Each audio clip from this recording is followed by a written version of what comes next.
Through Ramaswamy Maharaj, I learned the importance of bhakti, of engaging in rituals like arati, and puja, and how that can bring ground virtue. Through Mahaswami Maharaj, I learned the value of humility by seeing how he is constantly performing seva of others and bowing down not only to God, but to everyone around him.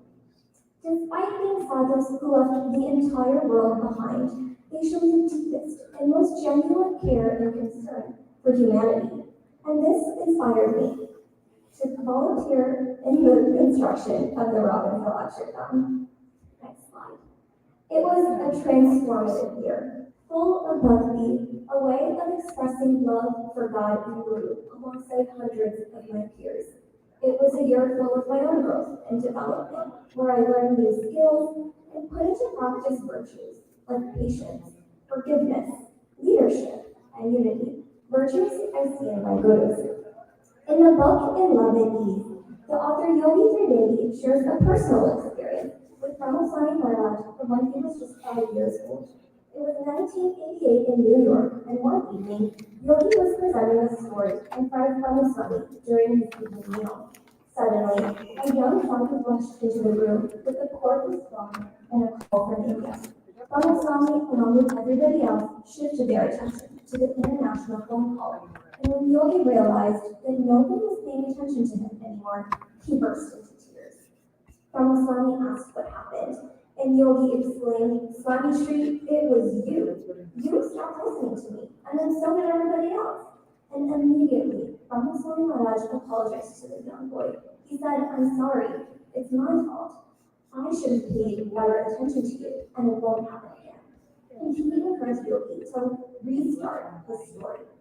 Yogi describes how this interaction set the tone for his future interactions with the world. It taught him how to view and treat people, how to accept them for who they are, to not have an inflated sense of self-importance. After all, here was his guru apologizing to a young kid with the utmost respect. This approach is rooted in the belief that the strength of a community lies in its individuals, and our initiatives aim to empower everyone to play an active role in societal development. Think global, act local. And through BAPS charities, we do just that by helping those in need, organizing walkathons, raising funds for community beneficiaries like food banks and children's hospitals. Though 50 years of BAPS in North America have passed, we are reminded that our work is far from over. The world continues to change, and so must we. Thank you. Thank you, Drishtiji, for your thought-provoking message there. Next, we request Frank Gopal Kohenji. If not, I have it here also on my phone, the presentation, if you want. Yeah. Because till the time it gets opened up, you have this presentation. Is the presentation here on the screen over there? Yes. Session 1, Frank Cohen Gopalji's presentation, please. Niyati ji, I see her thumbs up, so I think it should be on. Not yet?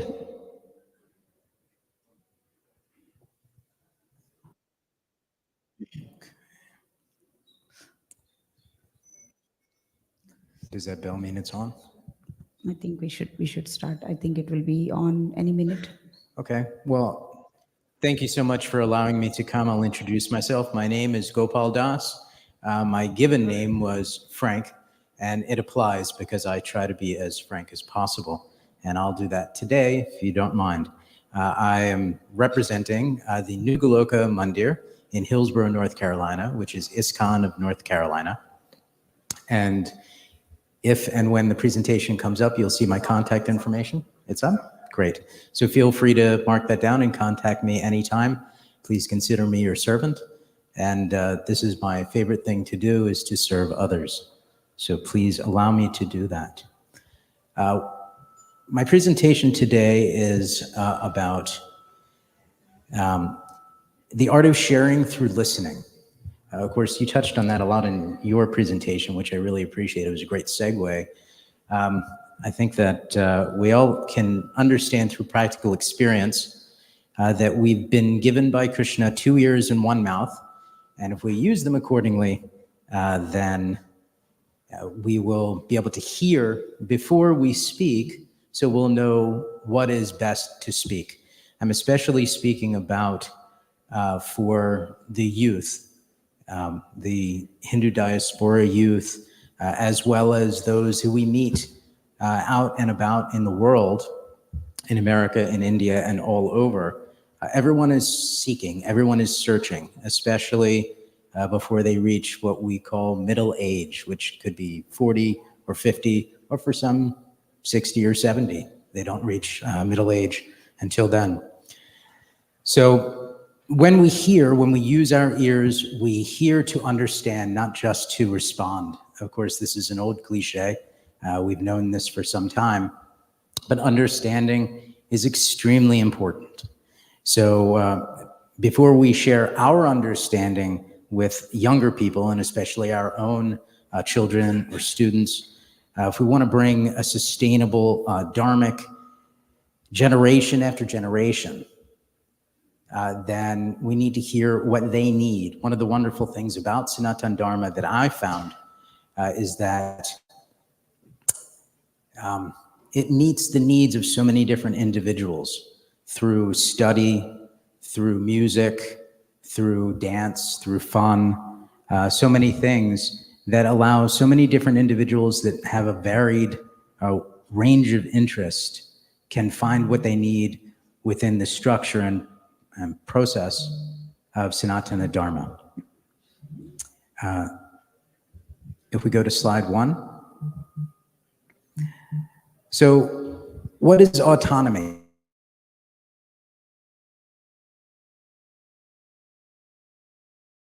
Everyone has to express their own individual nature, desires, and path to happiness. And what are the best practices for demonstrating Dharma so that we can meet all of these needs for autonomy? And I want everyone to ask the question of themselves, what's the most important example to attract the younger generation to Dharma? So you can all, in your own minds, ask that question, and we can discuss later perhaps. Also, what do we get out of it? Sharing Dharma with others, what is the take back? What is our advantage? What is the advantage for Krishna? What is the advantage for the process of Dharma? And why should we hear from those that are junior from us, junior to us, our own children, our students, and those that have no experience of Sanatana Dharma? Why should we hear from them before telling them what we understand is the truth? Next slide. The concept of empathy. What is empathy? And what are the prerequisites to empathy? Please ask these questions of yourselves. And why do we care? How can we practically assist others? Why do we have compassion? Is it our nature, or is it something that must be developed? Is it a combination of the two? And how can we practice it? Slide 4, please. How is it useful for our goal that we're discussing today of protecting Sanatana Dharma worldwide? Showing empathy, hearing from others, and then expressing our understanding. How is it useful for us to express this goal? And how have we perceived threats to this process in our everyday lives? And what has led to the progression of these threats? And what originally inspired you to work to protect Sanatana Dharma? Please ask yourselves these questions. And finally, just thank you for your patience. I'm not accustomed to PowerPoint presentations. So our takeaways. What do we lose by speaking before listening or without listening entirely? Why should we seek generational sustainability for Sanatana Dharma? What is the reason? How do juniors react to our example, and how do juniors react to demanding one action but exemplifying something else, which we all know is called hypocrisy? So thank you very much for hearing and considering these important questions, and I look forward to interacting with all of you as we enjoy this conference today. Thank you. Thank you, Frank Gopal Das ji, for your very thought-provoking speech here. Thank you. Swamini Shraddhananda ji, please, the mic is yours.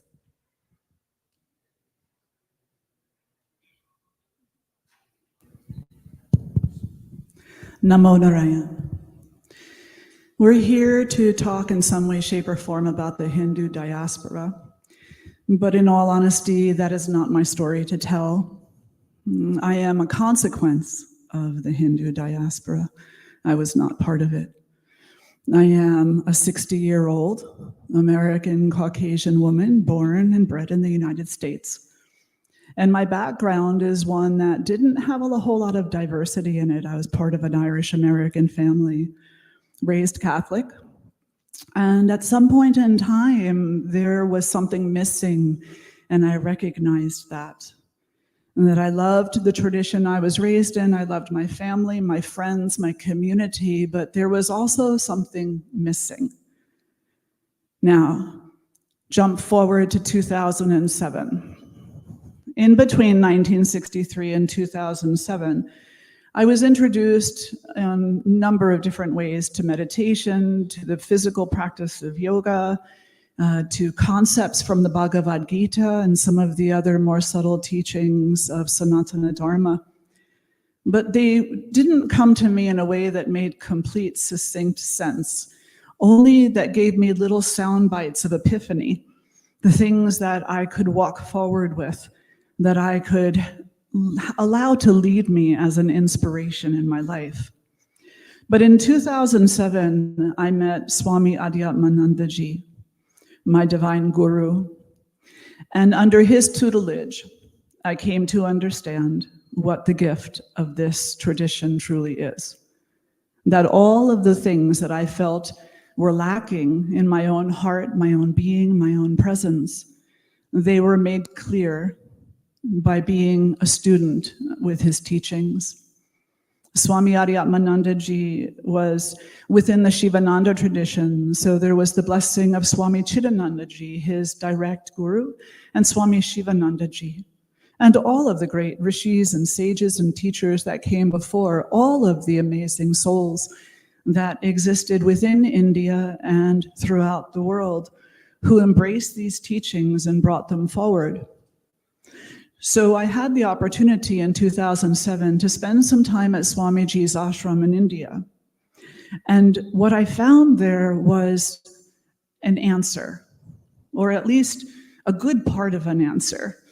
Only as an American white woman who was not born into the tradition, I really didn't know how on earth I would bring this home with me. My husband traveled over to meet me there when I was done with my training time. And I said to him, I am so called to develop an ashram in the United States.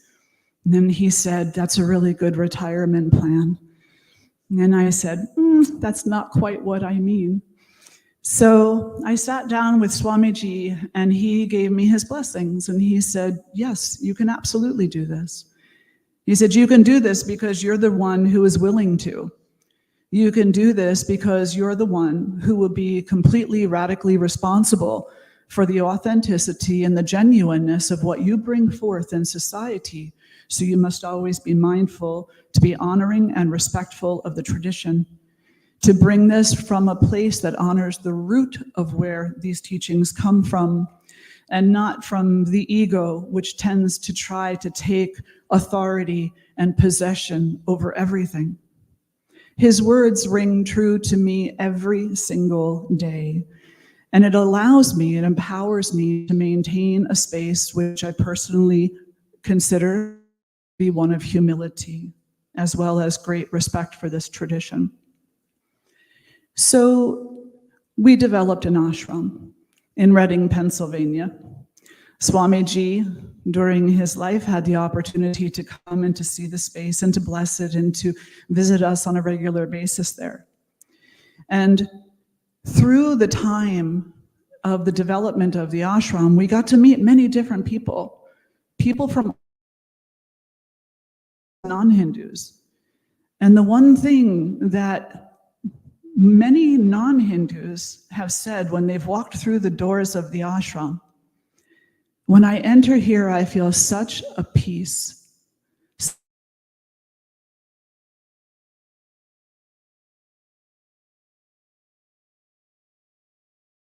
Maybe even the safety and the sanctuary to be able to explore the truth of my own self in some way, shape, or form. And they would often, finalize that by saying, even if it is from just a beginner, place, because I'm new to all of this. And so I say to them, there was a point in time where I was also new to all of this. And now look at me, So in 2019, I was very blessed. While I was in India and Rishikesh with my Guruji, sannyas, people have asked, what's changed?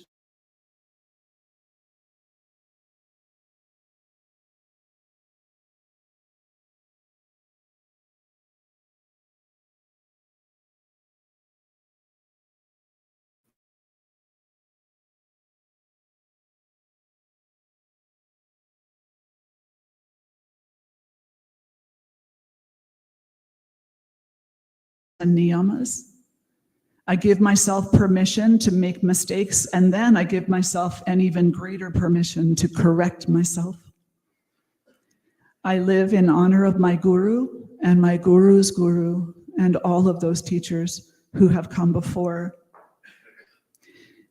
The Hindu diaspora is not my story. I'm a consequence of it. And I do feel that there are many, many people in the American West who would benefit from the structure, the model, the compassion, the discipline, the sense of self-responsibility that this tradition brings forward for each of us. So together as a community, that's what I call out to you to do and to continue doing. To be the example. We oftentimes say, lead by example. But if we were to be correct, leading is actually an egoic act. Do not lead by example, live by example. Allow others to live alongside you in peace, in harmony, and in unity. Om Namo Narayanaya. Thank you all.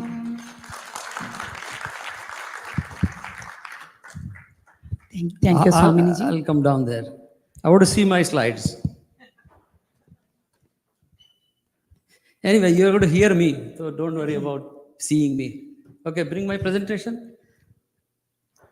Panelist name Sanjay Mehta ji.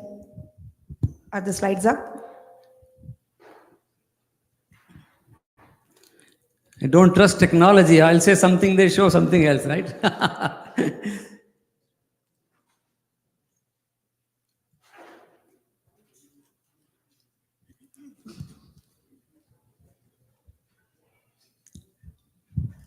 Okay, good.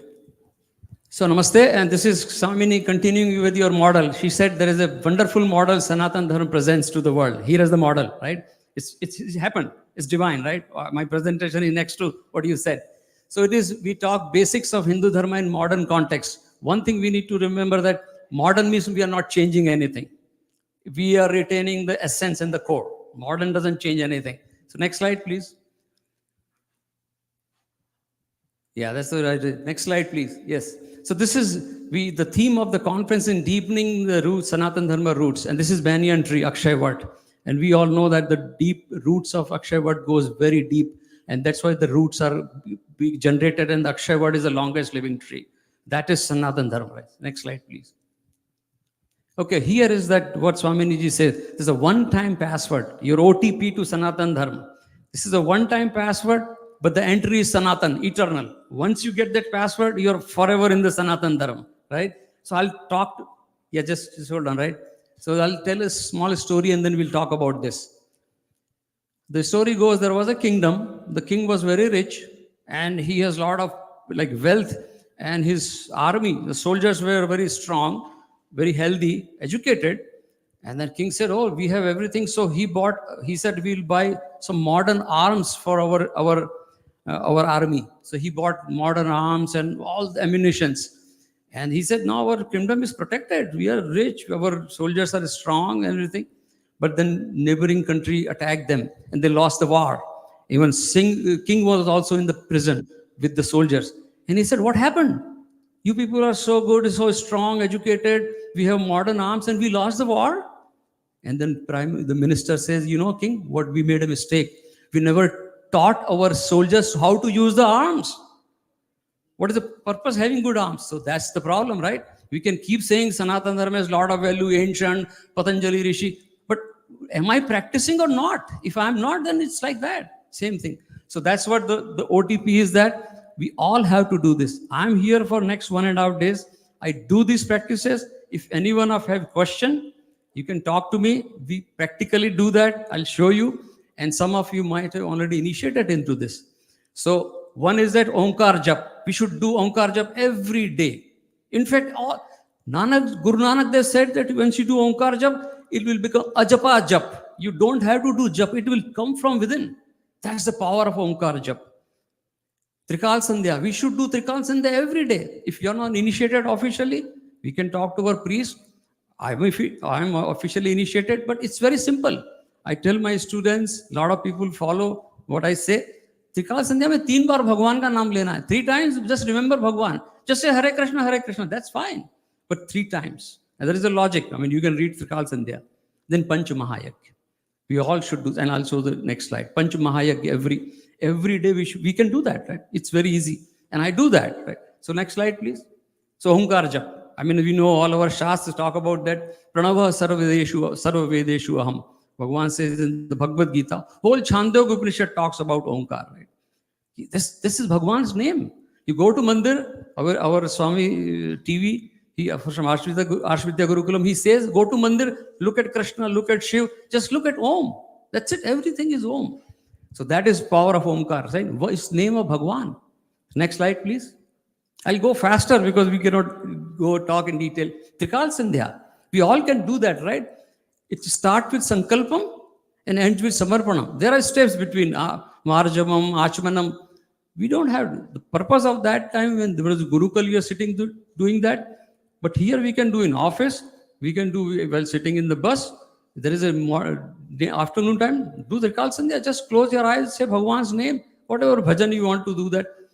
Basically, start with Sankalpam, determination that Bhagwan, I am taking your name and I should be able to dedicate myself, surrender my ego to Sanatana Dharma work. That's it.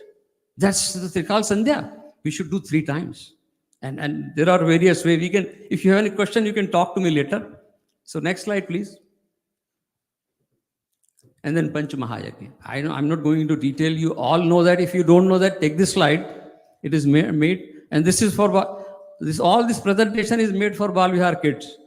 If they can understand, then others can understand too, right? So Panch Mahayagya, we know that there's the Brahma Yagya, Dev Yagya, Pitra Yagya, Manushya Yagya.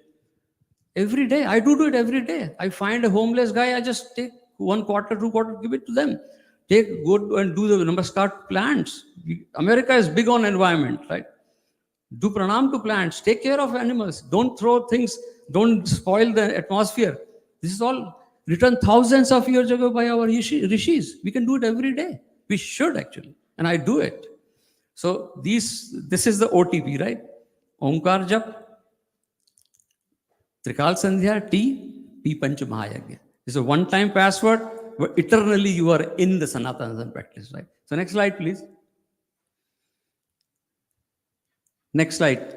Yeah, so our Dayanand Saraswati Ashram, who was my guru or my guide, a lot of people know that he used to say that we Hindus have a diamond to offer to the world. But the problem is that we don't know I have a diamond or I have not practiced it. So that's why I'm saying OTP is given to us. unless I practice, I cannot offer to the world. So there is a, like, not me, my mission, but we all do that. So instead of saying Har Har Mahadev, we should say Har Har Gita, Ghar Ghar Gita. Every home should have Bhagavad Gita. We can do all our practices. Whatever our traditions are, do that. But Gita is one glue which can bind all of us together. So Har Har Gita, Ghar Ghar Gita. So please take, we have Gita for distribution. There are resources, but go to the authentic resources, talk to us. We'll make sure your kids understand. So my 30 seconds, I'll stop with a story. There was a grandmother. She was talking to the kids all the time, and she used to say that, beta, when you grow, don't become a bonsai tree. And then kids ask, every day, grandmother, you tell me don't become a bonsai tree. What does it mean? She said, I'll tell you when time comes. Now the kid is grown up, high school graduation is done, kid is going to college. And grandmother said, now I'll tell you what does it mean. Don't become bonsai tree means don't trim your roots. The bonsai tree is where they trim the roots. So tree never grows. So don't cut, make sure your roots are not, that's the theme of this conference. And what does mean roots don't cut? Do Trikal Sandhya, OTP, do Panchamahayagya, do Gayatri Jap, do read Bhagavad Gita. And that's the way the roots will grow down as deeper. And then our Sanatana Dharma become Vatavraksh. Myself become Vatavraksh. And that's why I'll stop here. That's why Bhagavan told Arjun, Shudram Hradaya Darobalyam, Tatyo Tisht Parantapa, Yuddhaya Krat Nishchaya. But for the Yuddha, your deep roots have to be deep. And then you will be standing for the Dharma Yuddha, Sanatana Dharma. Namaste, Hari Om. But you can talk to me. I'm available for next year. If you want to talk about OTP, we can practically, I can show you how we can do that. Namaste, Hari Om. Thank you, Sanjay Mehta ji, for that wonderful next steps for the Hindu diaspora, OTP, and Har Har Gita, Ghar Ghar Gita. So thank you so much for that inspiring message. We exactly have about 8 minutes now, and I think we can take 2 questions. Only request to all the members of the audience is stick to the question so that we can have the panelists answer the questions. So please don't utilize this time for the commentary. So first question, please. Namaste and thank you for this opportunity. I have a question for Swamini ji. Here we are talking about the socio-cultural challenges faced by second generation of immigrants and Hindus and all. But for you, it has been a drastic change. So what were the setbacks or what were the pushbacks that you suffered or felt from your community or your previous community and your near and dear ones? How much time do we have? I suppose that not understanding is the primary obstacle that I encountered with family and friends who were not following along in all of the changes in my life. And so it took a lot to try to educate, to try to reassure and let them know that at the heart of my being, I'm still the same person. So I think that misunderstanding is probably the primary obstacle that anybody who is changing direction in their life, no matter whether they are starting to practice Sanatana Dharma or making some other change, that's what we all come up against. And I also believe that whether it was when we were in New Jersey, that was where this all started, or in Pennsylvania, which is where we are now, as an organization, the local community's perspectives on religion and politics can be an obstruction to the well-being and outreach of an organization. When we forget that we are human beings first, that we are human beings who suffer together, who heal together, and who in some way, shape, or form are responsible for the suffering of both ourselves and others and the healing of both ourselves and others. But people become afraid.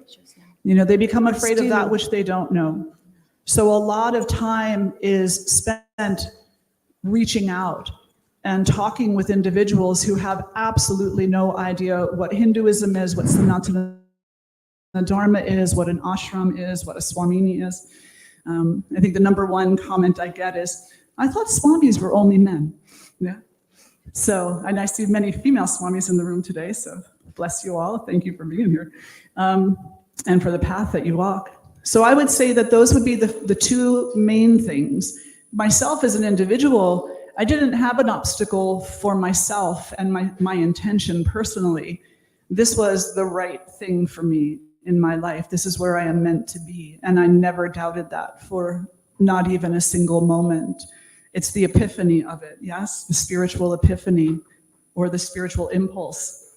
But when it came to relationships, those who were family and friends and those who were more broadly community and society needed a little bit of gentle introduction. So I hope that answers your question to some degree. Thank you, Swaminiji. Thank you so much. Just a note for the volunteers that the next would be keynote address by Tony Naderji. So I'm hoping, okay, there will be a change in the schedule then. Okay. Just wanted to make sure that the next speaker is lined up before we move on to the next question. Hello, my name is Dr. Amitabh Sharma from Atlanta, Georgia, and I have a question for the young lady from BAPS. So I admire your propensity to do dharma and seva, but referring to the recent vandalism of the New Jersey temple, you as the young force, which is so dedicated, what is your unified strategy to be able to combat that menace? Thank you. That's a great question. I think as Hindus first, that is something that can be deeply troubling. But for us, the message that I talked about earlier, Vasudeva Kutumbakam, that the whole world is one family, that regardless of what others may do or may believe in terms of what we believe and our practices and our tradition and our heritage, if we are able to still be proud, to be confident, and to remain to have a united front in the face of those things, that's the most important.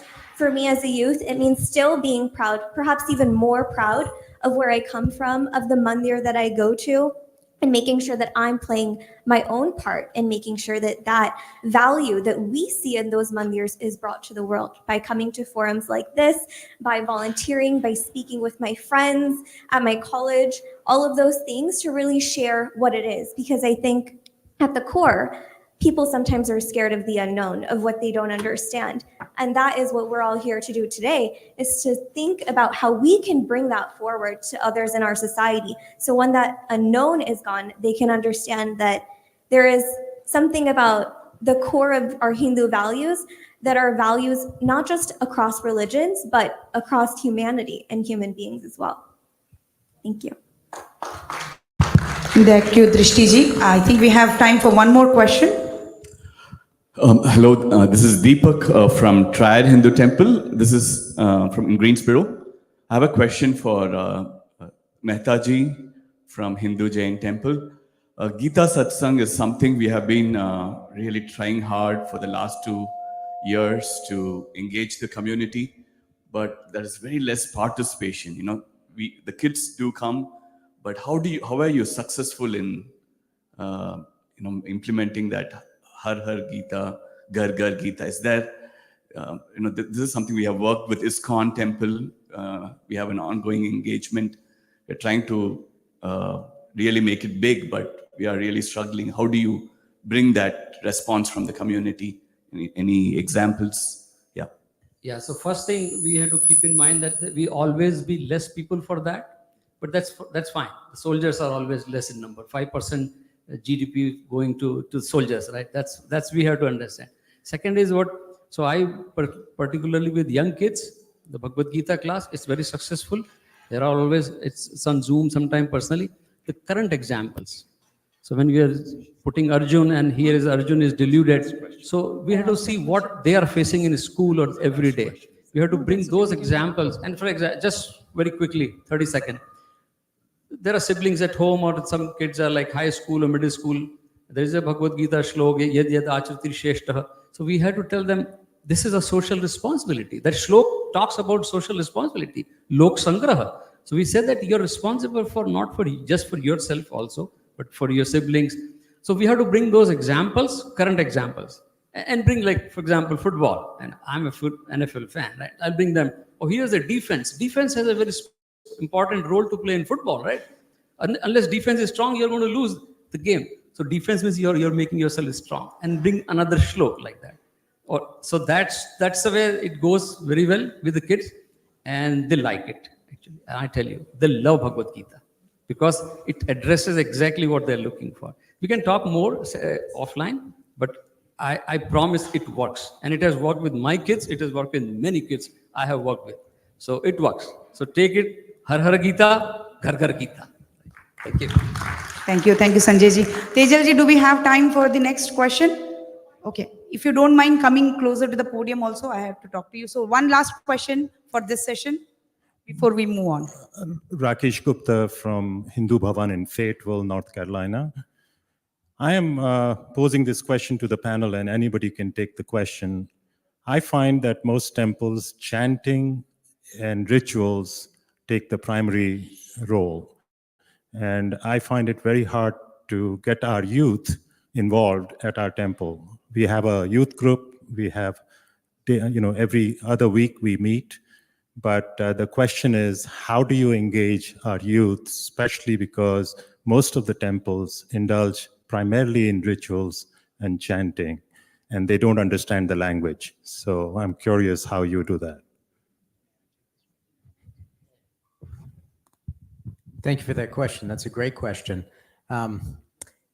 You'll probably find some of the youth will be interested in those rituals and the language and the philosophy, but it will be very limited. And that's why it's very important for a temple to have diverse activities. Fortunately, at our ISKCON temple in Hillsborough, we have dance classes for the youth and even for adults. Many of the mothers and even fathers get involved in the dance and dramas. We have a Sunday school where there's many fun activities. We have a large playground at our temple so that when children come, they feel free to interact with one another. Of course, there is always some supervision from adults because that's very important for youth. But there must be a variety of activities.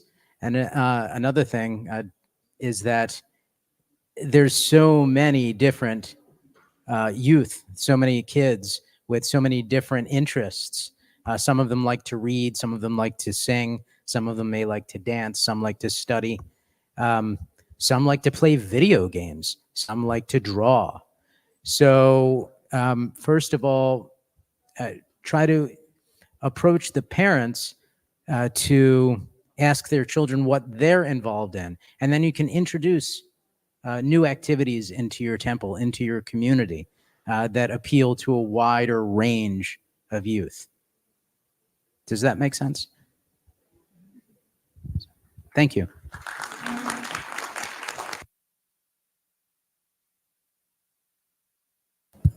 Thank you for all the panelists. Now the moderator is on the ground. So thank you, everyone. And I request you all to, take your seats in the audience.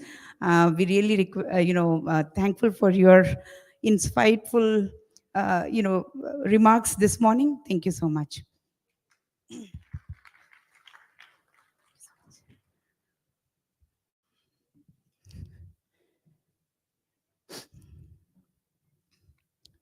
I'm just trying to see if we can move on to the session 2. As I said earlier in the morning, due to some travel delays and some other things, we have to reschedule, reshuffle a little bit. Just trying to see if we have session 2 moderator, that is Vishal Agarwal ji, Dr. Arpan Yagnik ji,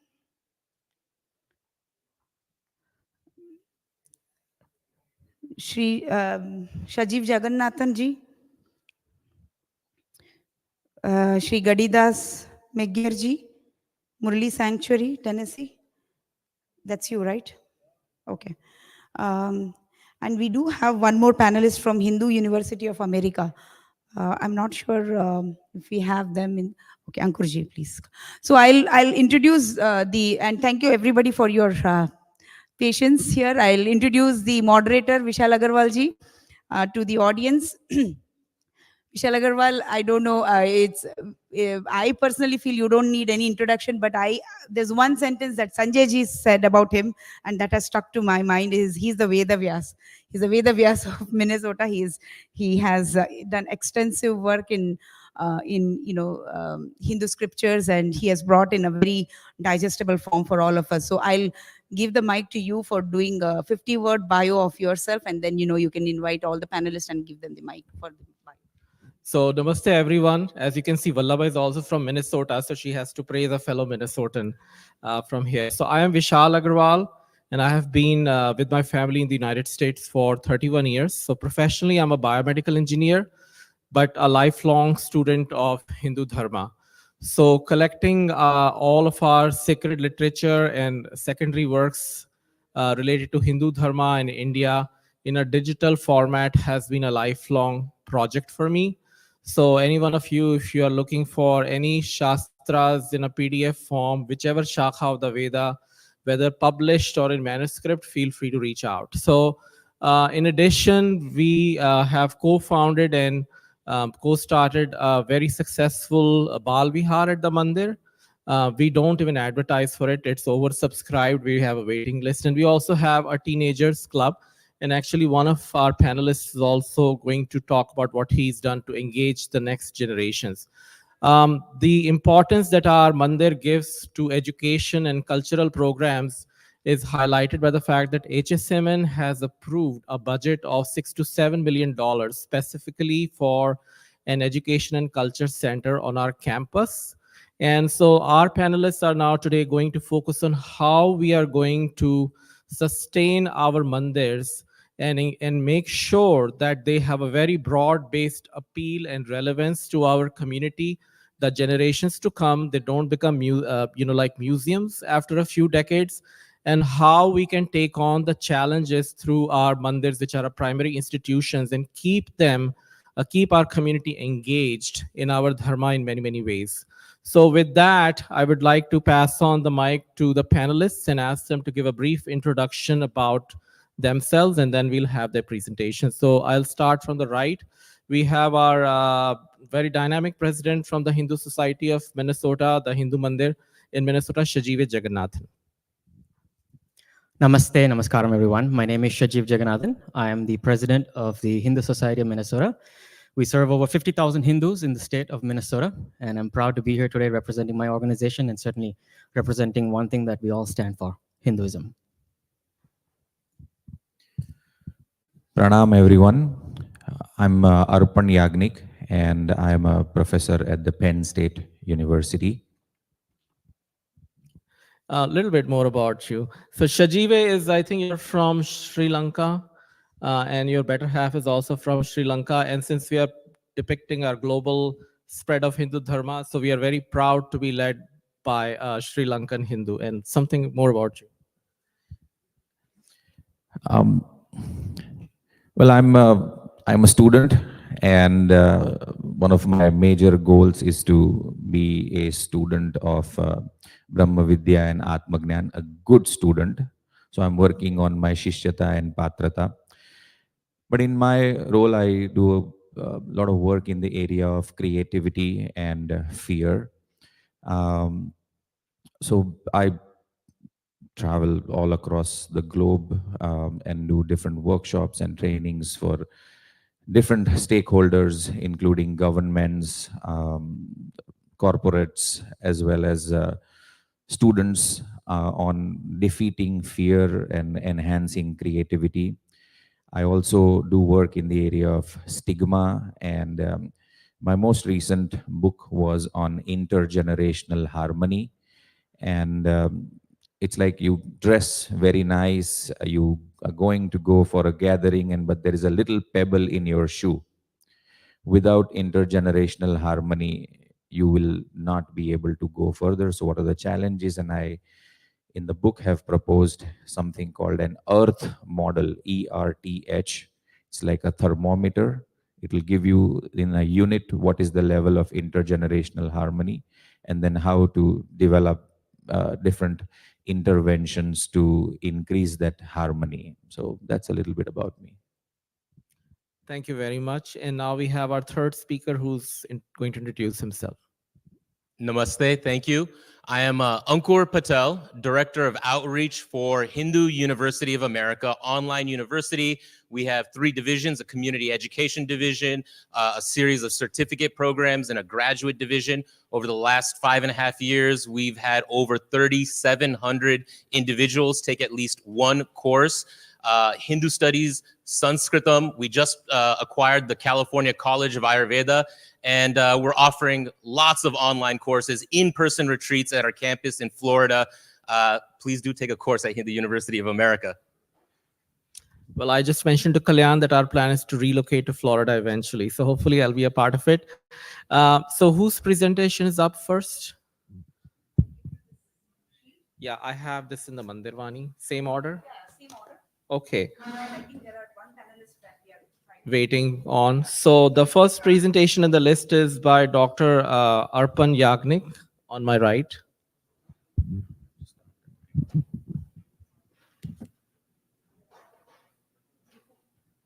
Before we start, the timer rule, I think everybody knows. Perfect. And this gentleman here will show when 3 minutes, 2 minutes, and the 0 minutes are going to happen. So thank you so much.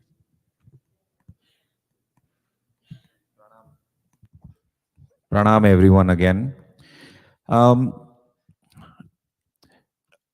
of the things that while doing some thinking and reflecting on today's 7 minutes, I realized that there is nothing that I have to say of my own, because keeping with the tradition, these are the things that I have learned from my teachers and gurus.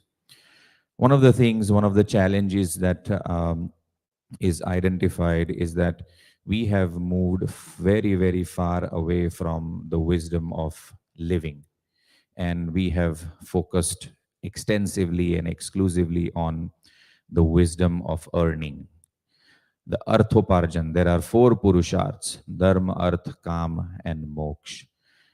We have focused so much on Artha and Kam. And even nowadays, I spend good 5 to 7 months in India every year. The whole resurgence of temple economics, and again, that is the discourse is centered about Arthoparjan, how it can generate more money, and not as a means of helping us, practice more dharma. The understanding that the 3 Purusharths, they help us go to the 4th one, is somewhere, somehow missing from the whole. So even now, one of the concerns was about how to get more participation. This is something that I see everywhere all the time. All the institutions, they are facing these kind of challenges. So where are these people going? And who are they going towards? In my book, I write about something called a mass exodus. This is something that happened in the Old Testament, but right now also it's happening. Where are our children going? Who are they moving towards? They are essentially moving towards these 2 Purusharths. Why? Well, because somewhere, somehow, there is this lack of understanding. I think it was alluded to earlier that we don't understand things very well. We don't understand the purpose and the rarity and preciousness of the human birth that we have. We can accomplish so much as a human being that all the other manifestations cannot. And these are the things that don't typically get communicated in a way that is endearing. I'm also in the Department of Communication, so I do a lot of work with strategic communication. I work with some of the highest officers in the defense forces of our nation. And there are different conditionings and heuristics that are a key to unlocking some of the challenges that Hindu mandirs, Hindu parents, and any Hindu gurus even at the time. There is a natural reactance. Reactance is a chemical um, phenomena that happens within any time, any thing that we say about religion, there is a natural reactance. But there are ways to circumvent that natural reactance, framing of certain things. We don't have to deviate from the teachings and the learnings, but the way things are framed, it can help us reorient back towards the aspects of the moksha, the different purusharths. Another aspect challenge is that of role modeling. Role modeling by parents, by grandparents. So there are these micro compromises that we make all the time, every day. And kids, children, they pick these micro compromises that we make, and that they start modeling that behavior on a much larger scale. I think the speaker earlier from BAPS already mentioned about the pride that one should feel. We don't have a narrative, we don't have a discourse, we don't have a way of not just feeling but also sharing that pride with others. There are very few people who can very effectively communicate that pride about your affiliation, about your sadhana, about your guru, so on and so forth. The last thing that I want to talk about is the fear aspect. Deep down, there is a fear that if I am visible to everyone doing something differently, I will be misinterpreted or I will be interpreted differently. At the very core of it, this has been fed to us generationally, that we have to try and align. Well, if my sadhana requires me to spend some time away from people, fine. So there are many different manifestations of fear. My teacher always says to me, "Are you even a Hindu? Where is your bindi? Where is your tilak?"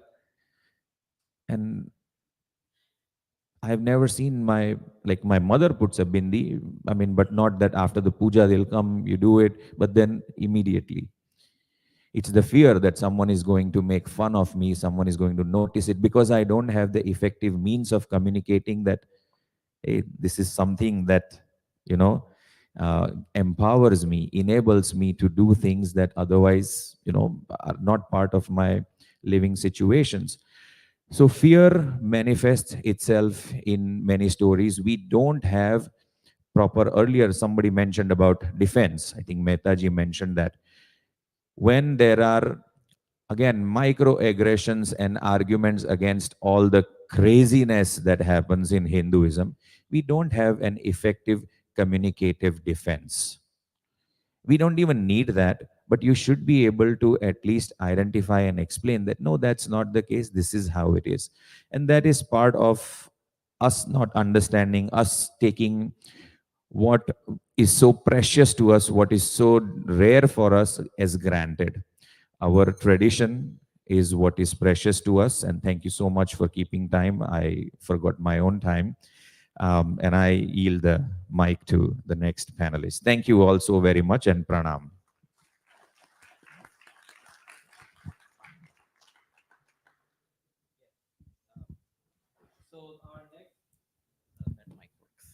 So our next speaker is Sri Shijivit Jagannathan. He's the current president of the Hindu Temple of Minnesota, which I believe is currently the second or the fourth largest mandir in the rankings are going down, which is a good thing because bigger mandirs are being constructed for our community. So I'll give the mic to you. Are my slides up at the moment? Okay, perfect. All right, thank you very much. My apologies for my voice. I'm recovering from a bit of a situation. Thank you for having me today. This is an honor to be able to talk to every single one of you here, and certainly hear from folks like Alpa here, who we were hoping to have you at one of our Visionary Voices TED Talks at some point. So thank you. Next slide, please. So I'm going to talk today about how we as an organization have been taking certain efforts to sustain, is that the slide controller? We can do it, I can do it. Okay. I'll just say next slide. Thank you, thank you. About efforts that we as an organization have taken to sustain Dharma within both our community and certainly our broader community. I want to talk a little bit about some of the motivations that we've had, some of the successes that we've had, and more importantly, I want to talk about where and what key items that we have taken into account to make sure that the next generation and the next generation, the next generation has a way to sustain our Dharma. Next slide, please. So today I'm going to talk about 3 key ideas as the bedrock upon which we have focused our initiatives. There's a lot of ideas, but we start with 3. Got to walk before you can fly, right? So 3 key ideas. So youth engagement, community outreach, and infrastructure. Now I'm going to expand on what we did around those 3 ideas, but at a very high level, 3 key ideas: youth engagement, community outreach, and infrastructure development. So next slide, please. So let's talk a little bit about the solutions, right? So youth investments. So over the last year, since certainly I've taken over as president of the organization, I've doubled our investment into youth activities. So we have youth Carnatic concerts, youth sports. We have now something called HSMN Athletics. We have our own badminton league. We have a chess league. We have so many different sports activities, and we are seeing so many kids coming to the temple now and participating in many different ways. We have kids leading Carnatic fusion concerts, so a Carnatic and jazz concert, which somebody came up with an idea and I decided to fund it. And it was a sold out concert. So again, youth are finding ways to be involved within their Sanatana Dharma and find ways to be involved at their temple. We launched our own TED Talk series, which is what I just talked about, called Visionary Voices. And we're bringing in folks who have a variety of topics, from artificial intelligence to Dharma, just so many different topics. And we cannot continue to sustain just the number of people who want to try to register to come to these events. Outreach is a big part of what we do. We launched our first ever International Yoga Day campaign this year, and we had a record-breaking turnout by hosting International Yoga Day at the state capitol on the state ground. I mean, how amazing is that to have people practicing yoga right in front of our state capitol, right? And it's record-breaking turnout. We couldn't even, our porta potties couldn't even sustain the number of people who were there. But it's nice to see that people are finding ways, and we're giving them these opportunities.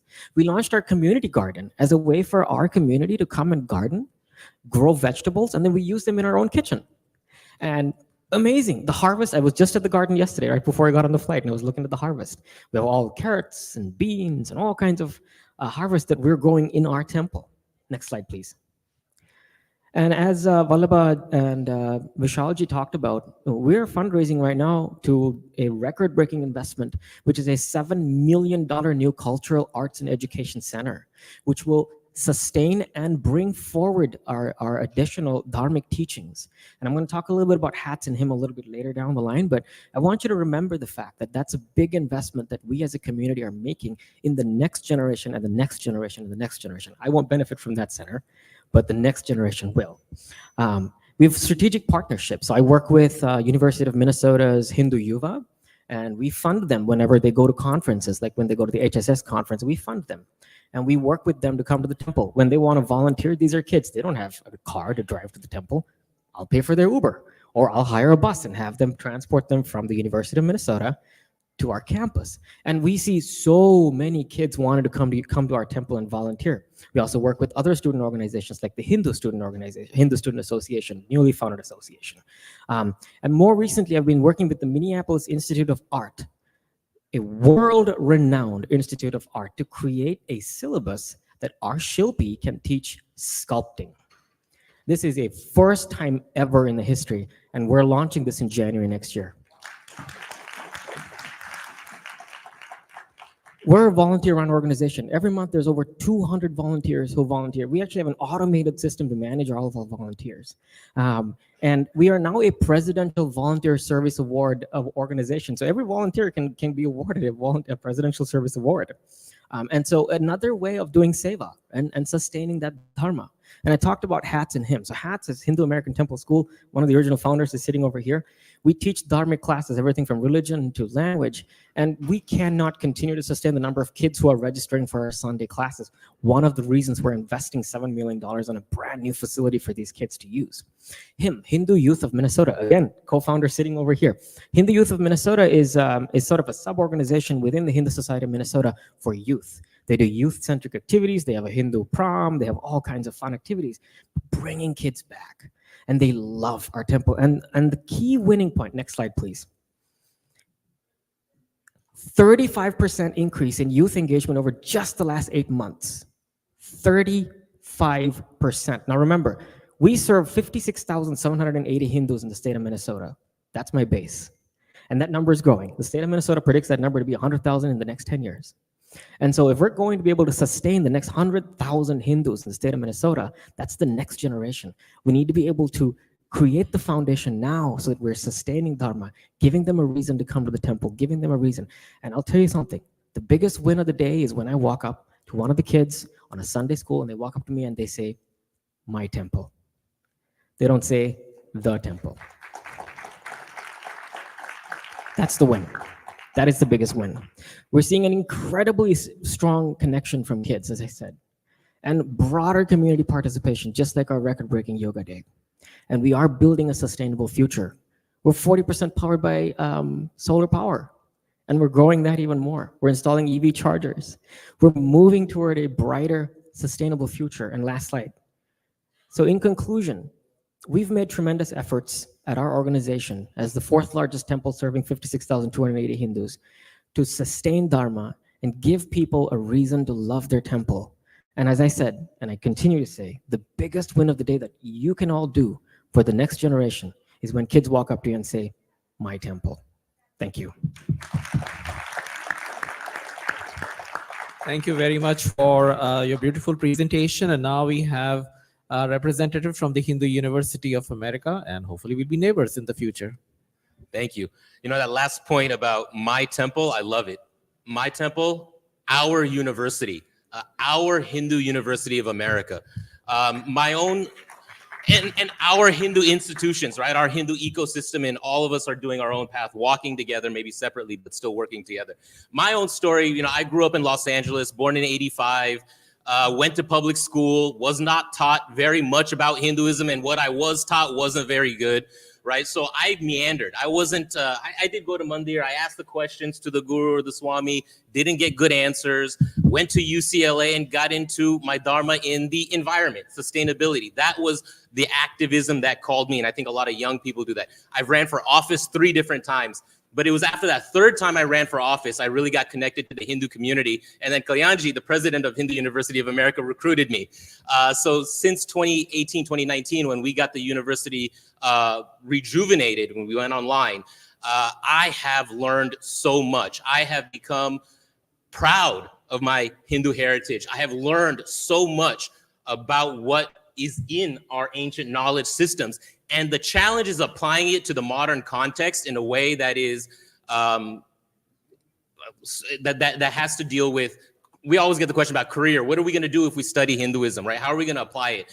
And so we've developed a series of certificate programs, of courses, of the graduate division, and figuring out how Hindu University of America plugs into the Hindu ecosystem. And the basic way, the starting point, are courses. We continue to develop new innovative courses, maybe over 30 per quarter, and we've developed specific courses for youth, right? How to engage the youth academically in the study of Hinduism. We developed a course called Growing Up with the Gita. We had focus groups of youth. What do they want to study? What do they want to learn? Who would be a good faculty that we could bring in? And so in that way, Hindu University of America is nimble, it's dynamic. We're trying to add courses that will be engaging for the next generation. So we have so many different courses, and we're going to continue to add them. We may have some future faculty in the audience right here. And that is a major pillar of how we build a Hindu platform that is inclusive, that is welcoming, that is our platform. A next major one is special initiatives. We have so many different initiatives. People come to us, how do I engage our youth, right? As everyone is having this conversation across the country, maybe across the world. We have, I'll talk briefly about two specific initiatives. One right here started with the Friends of HUA. Gopi Vasudevan, Dr. Vasudevan is here. Our Friends of HUA North Carolina chapter. And we had the Bhagavad Gita Pariksha 2 years in a row right here, where we made competing about the Bhagavad Gita interesting, engaging, and fun. We had youth compete in a multiple choice questionnaire, kind of like the spelling bee, right? The English spelling bee. It's so amazing to see our youth win, but they're literally superficially spelling English words. We have so many other ways to engage the youth. And this Bhagavad Gita Pariksha is one of those special initiatives where we bring in the youth to learn about our Shastras and bring their family, engage in a dynamic way, and incentivize it, make them confident, and push that forward. So that's been a great initiative. This last weekend, 2 weekends ago, we had the WAVES conference, the World Association of Vedic Studies, that conference at our campus in Florida. And that initiative of having that, it's a joint initiative. And that's kind of the third one, right? There's so many opportunities for joint initiatives, for different groups to partner with HUA. I was just at the Yuva conference in Chino Hills, and this is indicative of the growth and the strength of our community. 2 years ago in Chicago, the Yuva conference was called Chairevati, right? Keep it moving after COVID. There were maybe 20, 25 chartered Hindu Yuva chapters. This year, right now, there are over 85 Hindu Yuva chapters chartered and recognized at universities across the country. So now we have Hindu Yuva, we have Hindu Students Council, we have the India Association groups, clubs at campuses. But there are so many of these youth organizations that want our support academically, HUA, so that we can support the academic study of Hinduism, explain things that their faculty, right, the bias in academia, we know about it, the bias in media and the ripple effects it has. And so we can provide that kind of academic support to the Yuva through different initiatives, through partnerships, to collaborations with different organizations, and of course, mandirs, right? The mandir community is the backbone of Hindu society. We know that. And we at Hindu University of America continue to look to partner with mandirs in whatever way the local mandir sees fit, right? So this Bhagavad Gita Pariksha competition here, easy one. Dr. Kishore Trivedi also here has a Know Your Dharma series, having having HUA faculty come to your mandirs and talk about their areas of expertise. We also have the Speaker on Campus series that the Yuva have done on college campuses. So we have so many experts who want to share their knowledge. Creating the space, the opportunities to send our folks to receptive audiences is so important, and we're going to continue to do that as well. Other opportunities for mandirs, right? Having courses at mandirs, having different ways of partnering across events, across initiatives. I don't want to repeat myself too much, but in this last minute, can I ask how many people have taken a course at Hindu University of America? Nice. See, there's people who have taken a course. How many people have heard about HUA now before this? See, I think for the last 3-4 years, we've been coming to the HMEC, and that trajectory is changing. And we are glad and proud to be a part of that.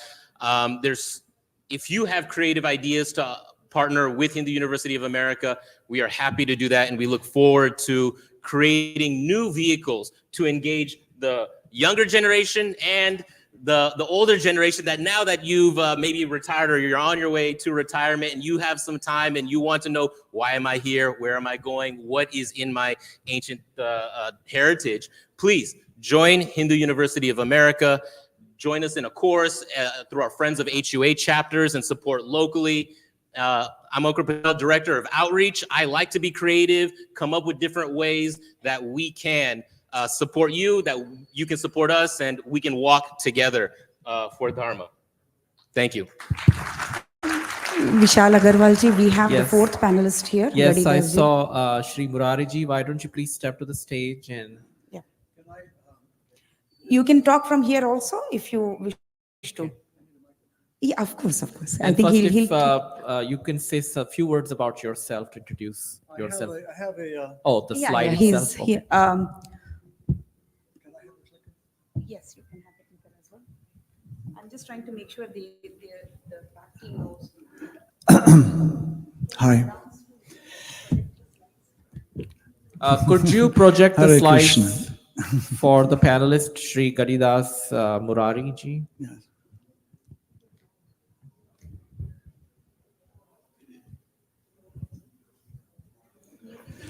There we go. Okay. Okay, so I need a clicker, please. So my name is Gadi Das, and that's my contact information there. If anybody is care, we have some other things we're going to hand out later. Can you all hear me? Oh, there we go. Okay.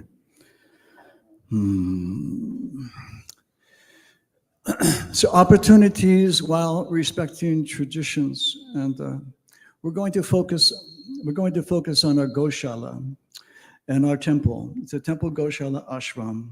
There are 8 members living there who are completely volunteer. There's no salaries, and we're doing very beautiful things. So I'll move to the next slide, maybe.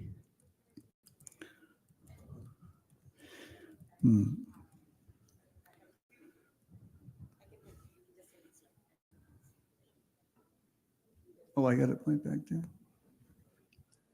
Okay. Okay. All right. So I was initiated in 1971 by His Divine Grace. A.C. Bhaktivedanta Swami was the most important and wonderful choice I ever made. So he has taught us many wonderful things. There's a little more information in there. There's supposed to be, there we go. You can go ahead with that, go forward with that. Okay, a little resume.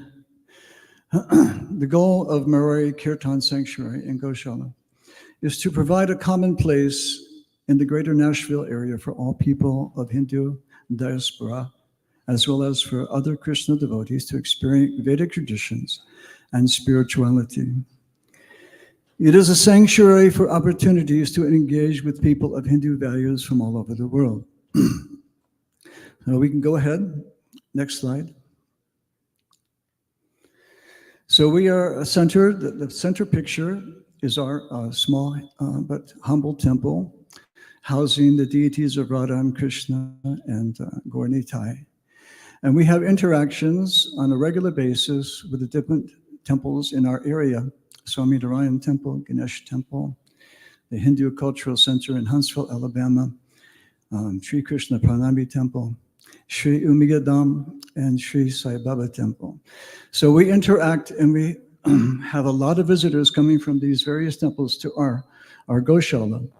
A lot of youth come also to our Goshala, as these pictures will represent. Next picture, next slide.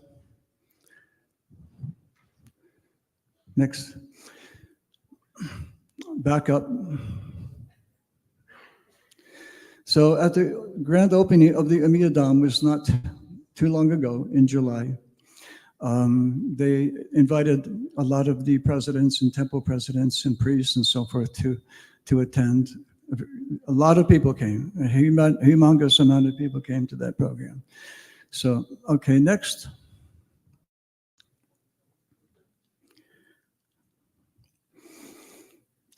Okay, the Rari Sanctuary is a place for Hindu people in various temples or no temple, and all ages in Middle Tennessee, Northern Alabama area. Okay, next. Next.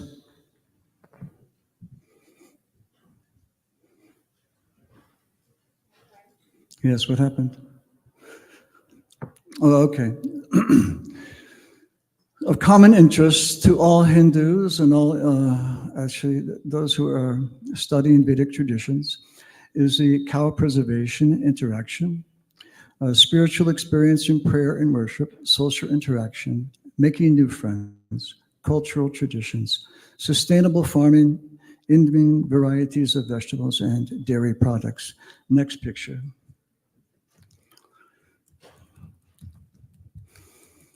So we also have a beautiful place for people to come and interact with our beautiful cows. Next picture. These are some photos from various visitors who have come to feed the cows, interact with the cows. You notice that little girl has a slice of apple in her hand and she's feeding the cows. And also the picture of one of our cows who just came back from a program at the Umiyadam and interactive with the Hindu community there. Next picture. These are pictures of people coming and feeding the cows. Next picture.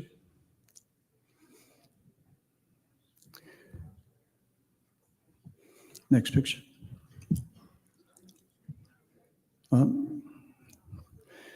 These are just pictures of interactions of various visitors with our cows. Oh, who's that? Anyway. All right, move on. I'll just interject. We have 2 minutes left. 2 minutes left. Let's move it through.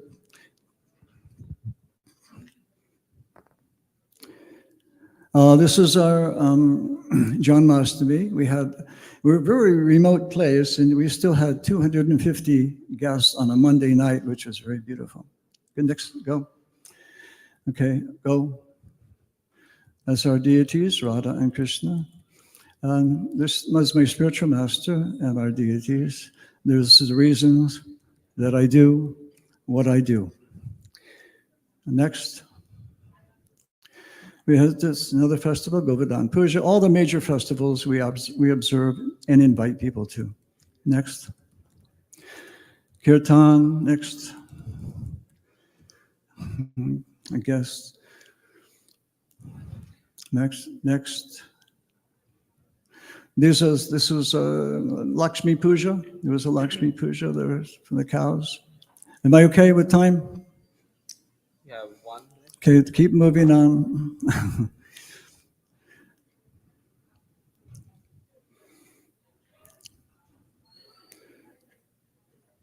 We have a lot of visitors and we have a lot of youth come to. And understanding that youth, they want to enjoy. As a matter of fact, when Krishna asked Radharani, what is the purpose of youth? And she said, to enjoy. So young people want to enjoy. We have to make the experience that they have to have that experience to be enjoyable, fun. Yeah. Okay, next picture. These are different pictures of prasadam and so forth. Next picture. Hayride, okay. We're on a river. Okay, there's a group picture. Okay. We just wanted to show you that we have interactions with a lot of different people and children and birthday parties and fun with the cows and more birthday parties on the river, swimming, waterfall, and go holy, back up to holy. Back up to the holy. Never mind, go forward. Okay. Waterfall. I think this is time's awkward. up. Anyway, we have a lot of youth come. They want to have a good time. We also give them a very strong injection of spiritual understandings through the Bhagavad Gita. And they love it. They actually love it. It's fun. So next picture. I know I'm almost done. We are out of time. One more picture. I got to conclude. All right, thank you all very much. I'm sorry I took up too much time. Thank you very much for many enlightening ideas that have actually. So we saw a lot of very inspiring ideas that have actually been put into action by different organizations and individuals. I'd just like to highlight one key point from each of our speakers. What I got from Dr. Yagnik's talk was that there's a fear self-inflicted fear in our minds. We don't stand up for a tradition, and we really need to stand up our ground and lead by example. We are all seeing our children doing interfaith marriages. My own son got engaged this past weekend, and I insisted that the elders of our family would apply a tilak to my would-be daughter-in-law. And the fear was actually in the minds of our family members. What will they think? But they actually embraced it. And my children thought that my would-be daughter-in-law might opt for her own traditional costume. And actually, she came to us and she said that she'd like to wear a sari. And she said, my favorite color is white. I said, white is not permitted in our Hindu tradition for wedding ceremony related. So she was totally fine wearing a golden sari. The fear is in our minds. If we don't stand up for our tradition, it's our problem. So the others are embracing, our children are embracing. The highlight I got from Shajive was how to, use events and things from our modern day lives and how to make them relevant to our Hindu children. And so, we had a youth camp this summer and the Olympics was going on, and our theme was sports and sportsmanship in the Hindu tradition. We have traditions of wrestling, we have board games, the playing cards are invented in India, and the whole youth camp and what the sportsmanship values are through the stories of Kauravas and Pandavas and other heroes. And we compile a nice booklet. So that keeps the youth engaged, and they find that there is a Hindu perspective to all modern day relevant issues. And hopefully we'll expand that to civic engagement with the political leaders also eventually. I know you're working on it. And then from Ankur Patelji's, the emphasis on education. And all of our institutions are kind of working in silos. We have our own education programs, and how wonderful it would be if organizations like VHP and HUA can coordinate and take the best or what's relevant to everyone and propose a nationwide temple curriculum, because other religious communities have it. And then from Murari ji's talk, we learned about engaging our children with nature, which is very, very important to our children. Now, all of us might not have the abilities to have a Gaushala associated with our temple, but there are some things we have done. We are very blessed to have our Panditji in the audience. Every year, we actually have a day to have kids and families bring their pets. We set up a tent, and they are blessed by the Panditjis, and they are actually given a treat. So we started with dogs. We've added cats. And one year, we had specialists even come in, bring pythons and an eagle, and we then use that opportunity to explain how in our dharma animals also have an atma, whereas in other traditions they would keep debating whether animals can get blessings at the temple or not. And then we related the python and the snakes to Garud and Vasuki, and the children learned so much about that. So there are very creative ways. We just need to think in that way to keep engaged our truth. And now we have how many, like 10 minutes for Q&A or 9 minutes? We have, but we have the keynote speakers also here. And since we reshuffle the sessions, we would want to give the participants a little bit of break as well before the keynote starts at 10:30. So you have summarized the session wonderfully. So I will allow one question from the audience, if you don't mind, and then we'll take a break, and then we'll come back 10:30 sharp. So one question, and again, the request is that it should be a question, not a comment. Sorry, I saw him first, and I'll be going there.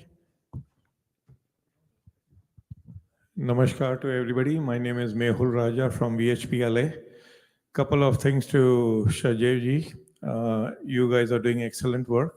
If you can make a YouTube or a PP, WhatsApp video, it will be very, informational to everybody. We can pass it around so other people can come to know it. And secondly, whatever we talk, Vasudeva, Kutumbakam and all that, I think it's high time if, with all the activities that you're doing, if you can add something in self-defense also. Thank you. Thank you so much. One more question, and then we'll be done. And again, when we break, we'll start the next session at 10:30. So one last question. Ankur ji and Shiv ji both did extraordinary job in bringing out two important aspects. What I feel is if the two are combined, rather than Hindu Gita Pariksha, which is obviously needed, but in addition, if we can do national sports competition for the Hindu children, you will get probably 5,000, not 50 children that we had it. Yeah, if I can comment on that. At the Yuva conference, they had a series of youth competitions. One of the ways that we want to operationalize all of this is HUA has a MOU, a Memorandum of Understanding, designed for mandirs in particular, where we list out and we talk about these potential partnerships and opportunities. We'd love to partner with the Hindu Society of Minnesota and of North Carolina to bring and support this kind of initiative and activism that connects. And as you said, developing a national kind of curriculum, as we know as Hindus, it's difficult. And that's why this kind of opportunity to get together and have these conversations is so important. So we on our side are happy to work on that aspect, Dr. Parikji, especially operationalizing it through things like memorandums of understandings between HUA and particular mandirs. So that's definitely something that hopefully we can follow up on.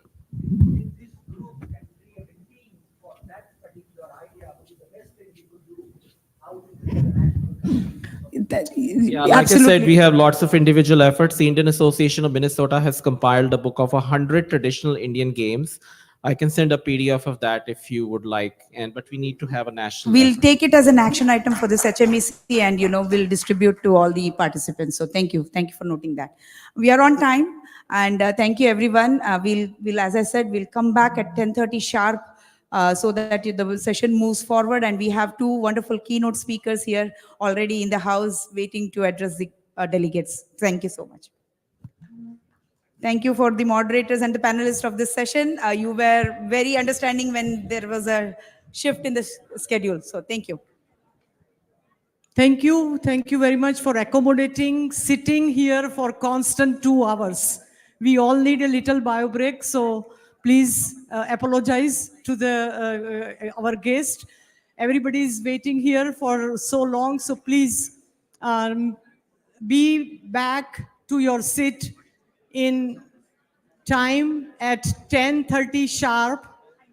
We will have our keynote speakers right after the break at 10:30.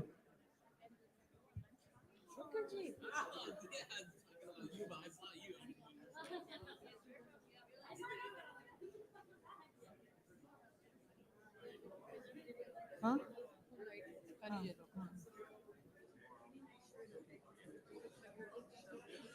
We took care of it. Yeah, we took care of it. It will be posted on 2 sides and in the back. Yeah.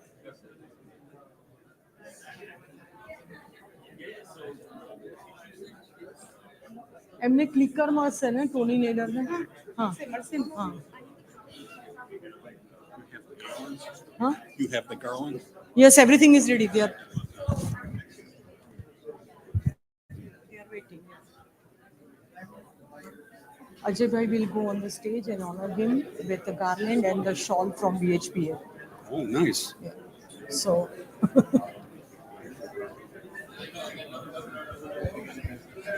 This is a wonderful conference. It's going very well, I think.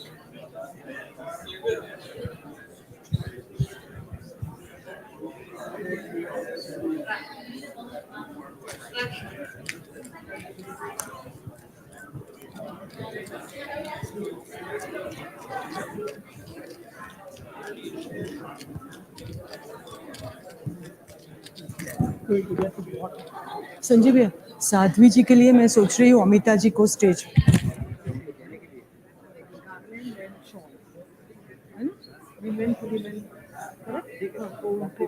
हाँ exactly तो आपका नाम मैं बोलूँगी आपने by telling leaders after that he will speak by Sathi. Before her speech, we will invite you for after break, right? Break के बाद एक keynote speech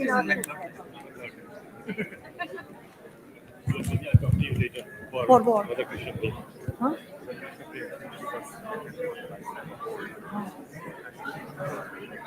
Talk to Lakshmi ji. He's calling. He knows.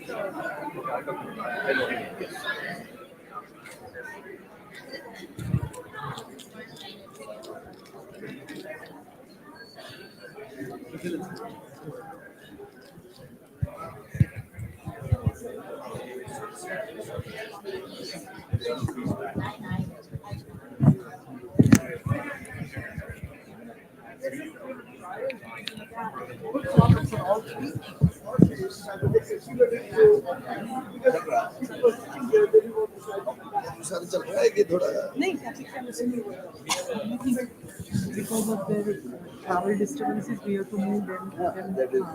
Otherwise, आज के आगे क्या सब लोग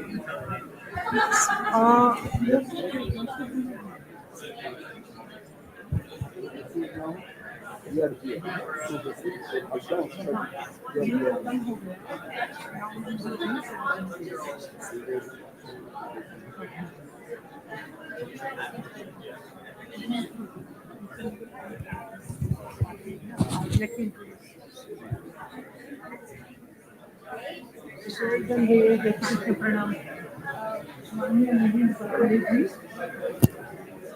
भारत की शिक्षण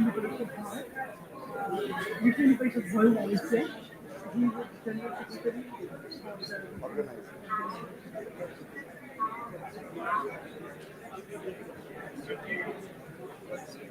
संतों के आशीर्वाद से ही कर रहे हैं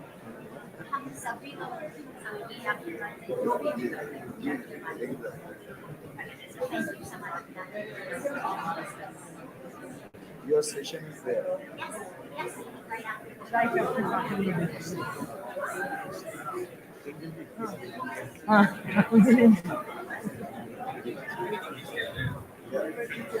जो सभी के चार से हाँ तो क्या से जस्ट कंफर्म करूँगी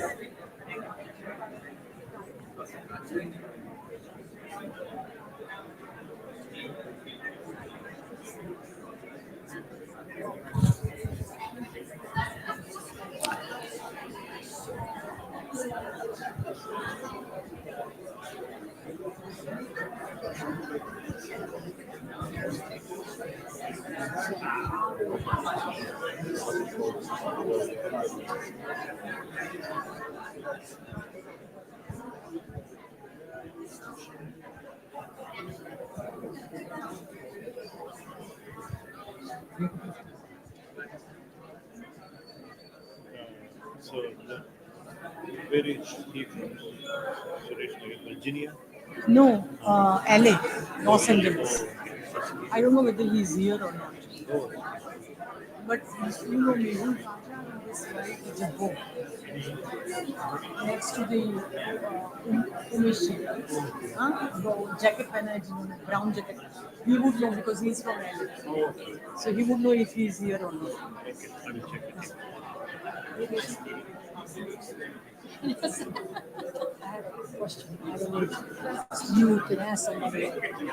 It says that be proud of your heritage and Sanatan Dharma and display that tilak or that bindi. And then someone asks you, explain to them that Hinduism, but there is a little flip side to it which says, oh, he or she is full of it, trying to explain. Or then it can lead to spiritual exploitation from Indian public and non-Hindu public also. So how does one balance You need that to out? ask. I went to ask that. I'll come. Om. We request everybody take your seat, please. You can bring your tea or snacks or little breakfast, whatever you would like to have it at your desk. Please take your seat. Hari Om. Om, Om. I see lot of delegates in the dining area. My humble request, we are going to hear now from our keynote speakers, Dr. Tony Naderji, as well as Bhagwati Sadhvi Saraswati Devi ji. So please take a seat. The session coming up is very exciting, very important, and at our heart, my humble request to take a seat, please. My humble request to take a seat and go to your place, please. Hari Om. I still see. Please bring your tea. Please bring your snacks at your desk. Let's shorten the conversation, my humble request, so that we can be on the time. And I fully appreciate and I thank all of you from bottom of my heart to cooperate until now. There are a lot of weather calamities we faced yesterday. And we were thinking that Dr. Nader may not be with us, but it's always a God's grace. It's always Guru's wish. What Guru wanted us to do and what Guru would like us to follow with. So we are experiencing that while we are moving on in our conversation. So please take your seat so that we can move on to the next conversation. Dhanyavad. Please have a seat in the first row somewhere. जाओ ना मेरा paper कहाँ रख दिया मैंने ये लीजिए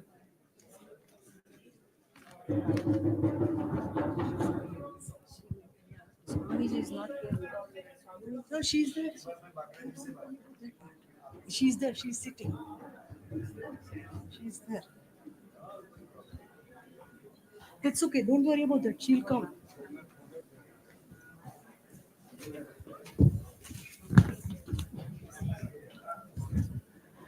Namaste, Hari Om. Pranam.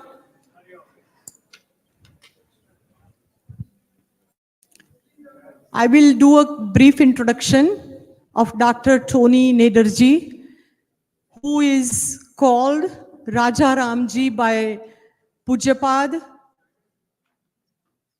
Mahesh Yogi Ji Maharaj. And I would request Dr. Tony Naderji to take a stage, please. Dr. Tony Nader is a medical doctor trained at Harvard University and the Massachusetts Institute of Technology, PhD in brain and cognitive science. Please welcome him with a big applause. A globally recognized expert in the science of consciousness and human development, he is the successor to Maharishi Mahesh Yogi Ji and the head of the Transcendental Meditation organizations globally. His research has been published in peer-reviewed journals and presented at many academic and governmental institutions worldwide. With his podcast, Consciousness is All There Is, an online discussion with leading thinkers, Dr. Naderji is expanding the understanding of consciousness, physiology, and the development of full human potential. Let's welcome Dr. Tony Nader at HMEC 2024. And I would like to request our President, Dr. Ajay Shahji, to honor him with the garland and the shawl from Vishwa Hindu Parishad of America.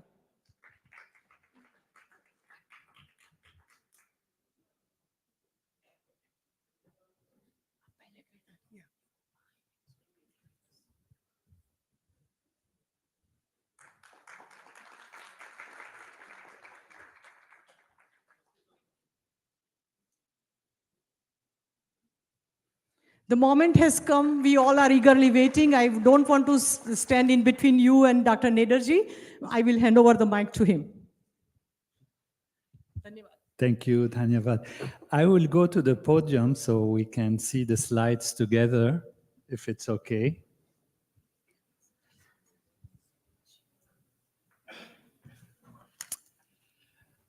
Om Shri Rama Rama Rameti Rame Rame Manorame Sahasranama Taptulyam Rama Nama Varanane. Namaste. Pranam to all the great leaders of knowledge assembled here, and congratulations on this initiative to bring true Sanatan Dharma not only to our dear Indian diaspora and in the whole world, but also to the whole world population. because this knowledge is a knowledge of natural law. Sanatan, invincible, venerable, eternal, unbounded law, dharma. That is also a science of life. Of course, when there is knowledge that is effective and efficient, there are people who don't want to waste time on trying to understand how it works and why it works. And they adapt it and adopt it based on their hearts, their feelings, their tradition, which is what we call faith. But it doesn't mean that this knowledge is based only on some aspect of belief, which doesn't have foundation in the true reality of life and living. Sanatan Dharma is a beautiful term because it's really talking about the laws of life, the laws of nature. On one hand, we can call it the will of God from a spiritual perspective. And on another hand, from a scientific perspective, we can call it the laws of nature, which are really the same thing. There is, on one hand, a subjective approach, which means an approach that comes from the inward experience, from the inner feeling, the highest level of awareness and consciousness. And there is an objective approach in understanding the laws of nature. And the objective approach comes from experimentation, from study of the laws, how they work, forces of gravity, force of electromagnetism, how the universe works, with keeping the individual outside of the equation. Whereas the subjective approach, it puts the individual at the heart of the equation, at the heart of the research, the science, the understanding, and allows us to see that it's possible from our consciousness to understand what the laws of nature are. And this is what the rishis have done. The ancient rishis have looked deep within in their own field of pure existence, pure consciousness, Atma, the self, and have experienced the reverberations of the laws of nature vibrating within themselves and appearing as this entire universe, and have expressed this in terms of Veda. So Veda is, of course, a beautiful, inspiring philosophy. Some of the people call it also a poetry or teachings of behavior or dharma or different kinds of things. But it's fundamentally the actual laws of nature and how they manifest as they reverberate. And the experience within consciousness of the rishis is described, is transduced, is expressed in terms of the sounds of the Veda. So the sounds of the Veda are themselves just the laws of nature. And in Manu Smriti, we know that very clearly, where it says, Veda akilo dharma mulam. Dharma is founded in Veda, is established in Veda. And I was very most fortunate to be able to learn from His Holiness Maharishi Mahesh Yogi, who is from, of course, the Vedic tradition, who has followed from his master was the Shankaracharya of Jyotirmat, Swami Brahmananda Saraswati, Jagat Guru. And he brought to light the knowledge of Veda from a scientific perspective, where faith and belief, the subjective value, the personal, intimate value, and the objective outer values actually meet completely and are in tune with each other. And this is what happens if you look at ultimate reality from a subjective perspective, as we see it in the Veda, that ultimate reality is a field of consciousness. That is what the supreme final conclusion of the Vedas that we have in Vedanta, Veda Anta, the end of Veda, but not the end of in the sense of finishing, but in the end, in the terms of completeness of knowledge, the total knowledge, which means having gone through all possible investigation and understanding what is the final story about reality and where we are and who we are and where we're going. And that is in Vedanta. And Advaita Vedanta simply means consciousness is all there is. That's why the book that I have written recently, inspired and guided by Maharishi, is called Consciousness is All There Is. That is in English, that is in an objective way of talking, but its own meaning is Advaita Vedanta. And that it explains how actually from one field of infinite pure existence, pure consciousness, emerges the entire universe. And we need to do that. We are talking about our youth who are looking for proof, who are looking for logic, who are looking for reasons why these things happen, why those characters maybe in the Ramayana or in the Mahabharata that are unusual, that we don't see them in our daily life, why they can be real, how they can be understood, how the Vedas, which has so many branches, actually make something logical and something that is coherent.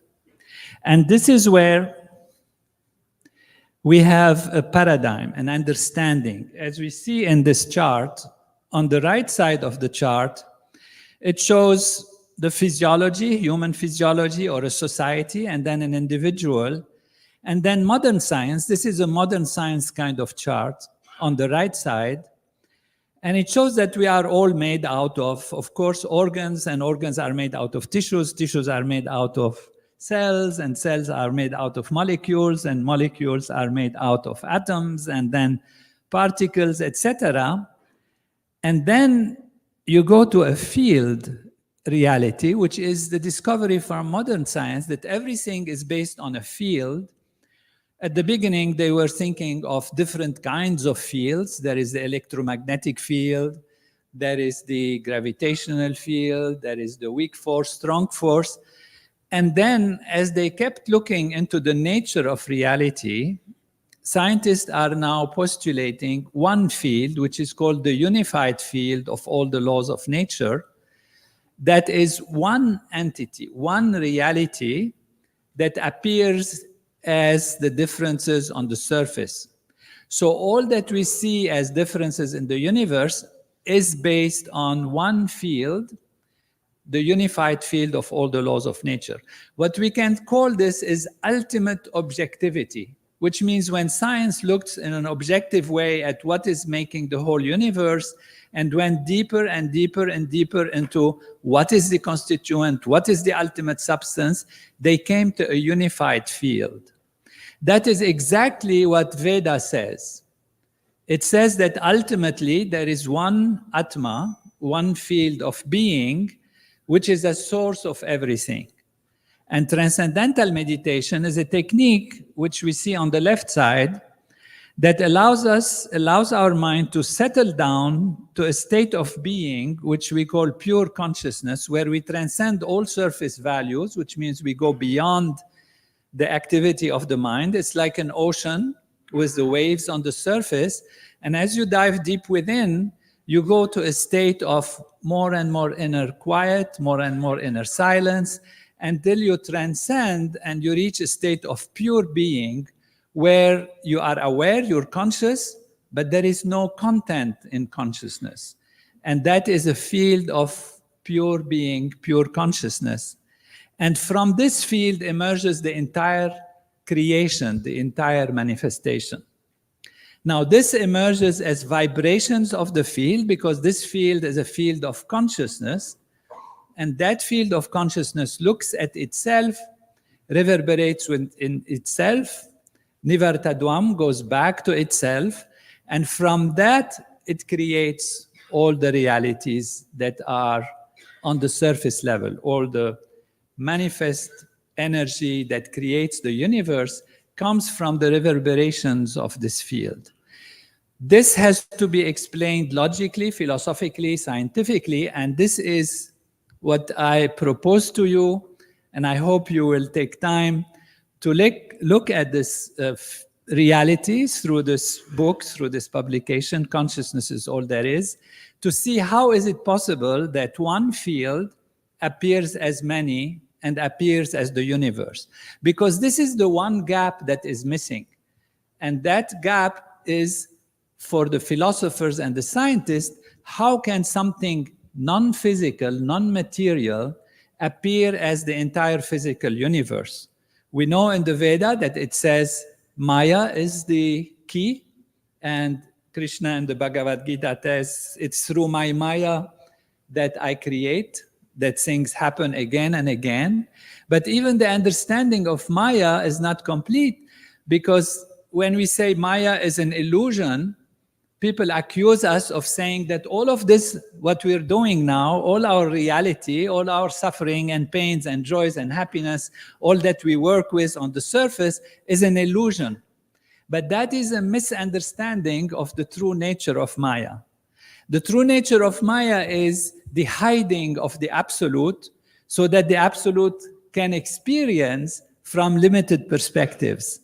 What does this mean? It's a big philosophical question, but that is truly the essence of manifestation and why manifestation happens.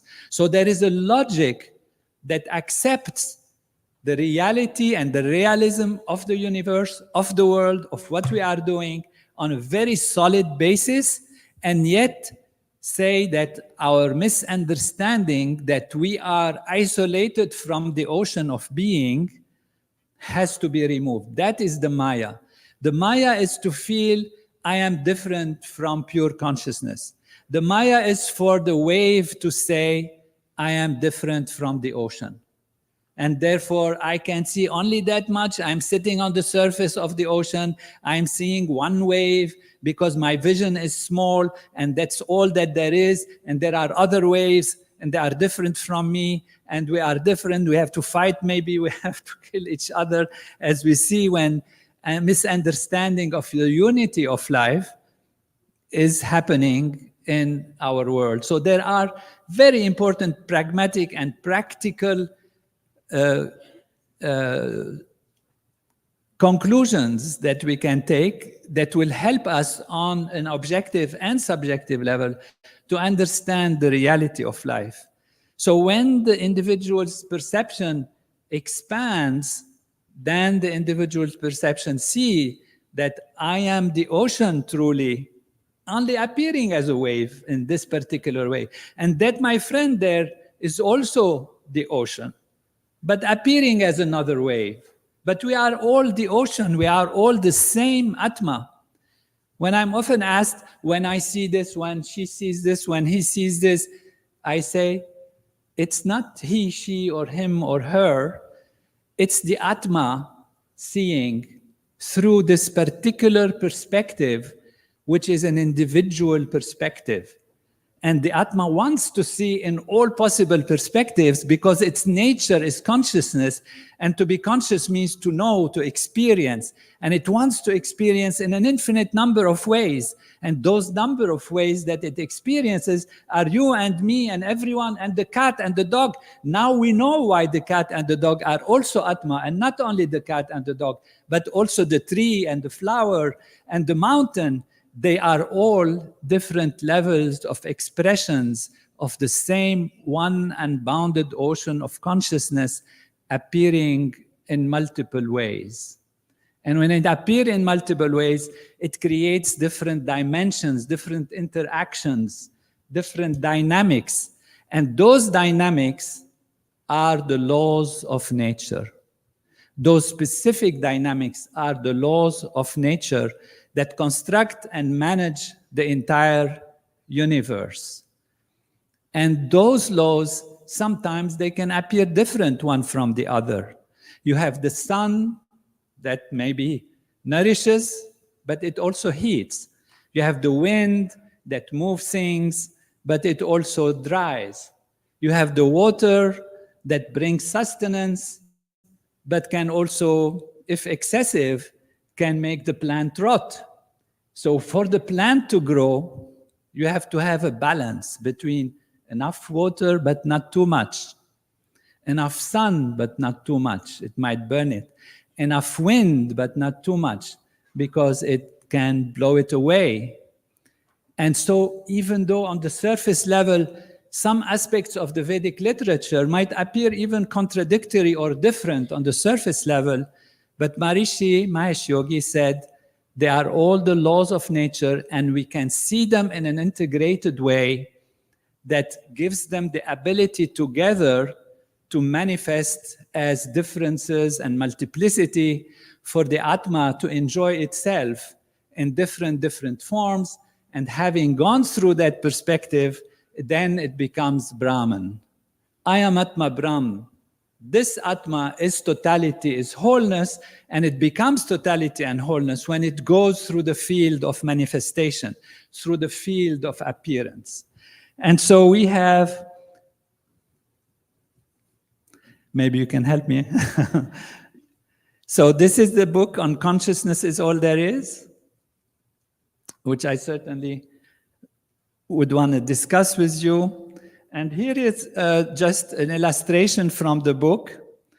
And it says, it quotes Yoga Vasishta, which says, even as from the waking state there is no materiality in the objects seen in a dream, this world appears to be material, not yet in reality it is pure consciousness.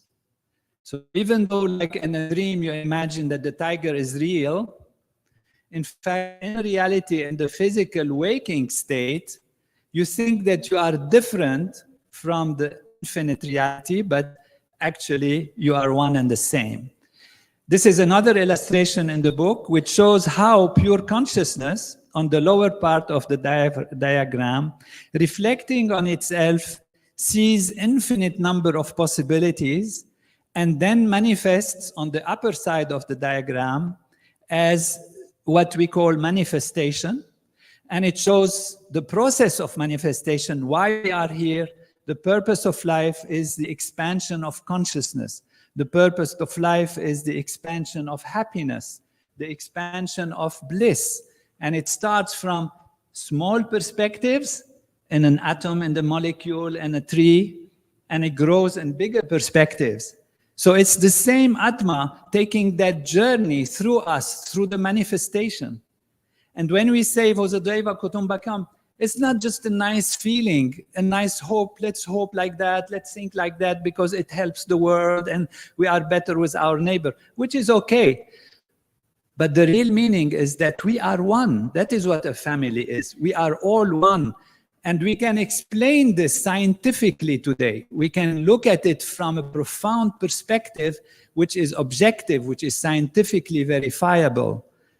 And this is the beauty of the Vedic tradition. This is another illustration from the book. And these are kids looking at the cloud. And every kid, because of their consciousness is still limited, they think that the things that are in the cloud are real and different. One says, this is a dragon, they sees a cattle, and then the other person sees, wow, there is a horse in the cloud. And the person who knows more, he says, these are all part of one cloud appearing to be many things. We are all part of one reality, the self, the Atma. We appear as different for the joy of that self to be able to experience differences and for the joy of growing in consciousness and ultimately reaching unity consciousness where we realize that is what is called enlightenment. That is what we realize, what we call liberation. We are liberated from the boundaries of thinking we are only the small self and come to realization that we are the infinite self. And when we have done that, we come to I am Atma Brahm, I am wholeness, I am totality. And this is not just part of some nice holistic kind of philosophical thinking. When people practice the transcending and go back to being themselves, they change society. They change themselves. We have hundreds and hundreds of scientific research studies that show how from transcending, from going deep within, our health is better, our behavior is better, our intelligence grows, our creativity and productivity improve, even on the surface level. Why? Because you are drawing from that field of infinite creativity, infinite possibilities, that is the field of Atma, the field of the self. And these are some of the studies that are on a global level, on the level of analysis of how a few individuals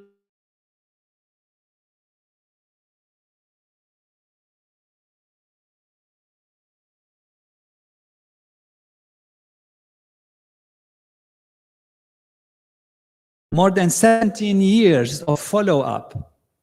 And it shows that when a group of people large enough practice these advanced techniques of transcendental meditation and the TM Siddhi program, Siddhi program comes from the Patanjali Yoga Sutras. And when they do this together, if the number reaches a certain critical point, then what we have found that exactly there is a transformation and a reduction in murder, rape, assault, robbery, infant mortality, vehicle fatalities, child injury deaths, drug deaths, different things that are negative but independent from each other, accidents of the road, hospital admission, reduced because there is enough people that practice this transcending. And that is the very practical level of this knowledge. It's not just some nice theory. It's something that can change the world. It's actually the only thing that can change the world today. The world looking only on a surface level, on the physical, material level. Then if everything is physical and material, why can't we grab what we can? Why can't we kill when we want to kill? Why can't we do that? Who cares? Everything is physical after all. But the reality is wrong. This is wrong. The reality is we are all consciousness. And it is on consciousness, on the level of consciousness, that we can transform life and create true shanti, true peace in the environment for ourselves and for others. This is a chart that shows 40 aspects of the Vedic literature that Maharishi has organized as a perfect science of life. And all of them work together. So again, when we think we have different branches of Hinduism, different branches of Sanatana Dharma, different beliefs, and some of them, they seem to be different, or they create a cause for fighting or arguing, we have to realize it's all like the sun, the water, and the wind, all nourishing the roots of the tree in a balanced way, and they are all necessary. Once we know that at the basis there is oneness, there is unity, then diversity is no more threat to well-being and to harmony, because we are all one, enjoying to be different on the surface. Now, if these are truly the laws of nature, how can we try to make it even more realistic? And this is something that I published in a book that is called Veda and Vedic Literature and Human Physiology, that shows that Veda, the sounds of the Veda and their structure and function, are actually the blueprint of our own human physiology. So when we say Aham Brahmasmi, it's not just some nice idea, but we are actually, even physically, our body is built according to the laws of nature. And if Vedas are the laws of nature, is Vedas are Dharma. If Vedas are Sanatana Dharma just translated, it means just laws of nature. Laws of nature, invincible, eternal, venerable, powerful law. Gravity is an invincible, powerful, always the same, always equal to itself law. So science, laws of science are all Sanatana Dharma, if we look at them from an objective level. But Sanatana Dharma takes it beyond just some physical laws into life laws, living laws, as we have heard, habits, rituals, things that we do, that all do, that help to nourish and allow us to grow. And now what about those aspects of the Veda that are not easily understandable? Here is in the book a correction one-to-one between, for example, the body structure and the nerves and the suktas of Rig Veda. This is in the brain.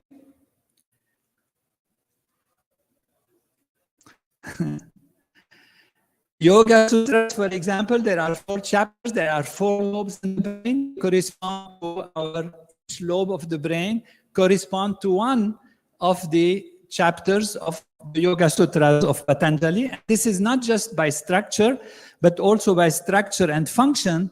And every sukta in the Yoga Sutras, they are written now. You can see some Sanskrit written with numbering. They are actually part of the brain and how the brain functions based on those sutras. So these are truly the laws of nature. Somebody will help me with that. And this is true in different parts. There are 40 different aspects, and there are hundreds and hundreds of correlations that are the same. I have to go through. I'm being shown that I have two minutes left. So this is taking some of my time. So. Even the planets and the stars and Jyotish, you could correlate them to structures inside the brain that perform similar functions as Jyotish describes in the planetary system. The Devatas are in our physiology. This is a picture of Sri Ganapati Ji and how its structure even is actually found on the brain. In the left side, you have Ganapati, and on the right side, the brain. And what is highlighted in blue color is just to show the correspondence. The entire Ramayana is a story of the laws of nature and how they manifest in our own human physiology. Please move on the slide, because I'm not able to get it done there. Okay, we missed that. Ram, for example, and Ram's invincible bow and arrows are represented by our vertebral column. And the arrows are the nerves that go out. And when we say Ram's arrow goes, hits the target and comes back, this is really the nerves and the feedback loops that inform us what our actions have led to. And like that, just as examples, all the characters, all the rishis, all the events in the Ramayana are in our human physiology. For example, even here, the mothers of Ram, Ravana, and their brothers and sisters, as described in terms of their relationships and connections and outcomes, they are all in our human physiology.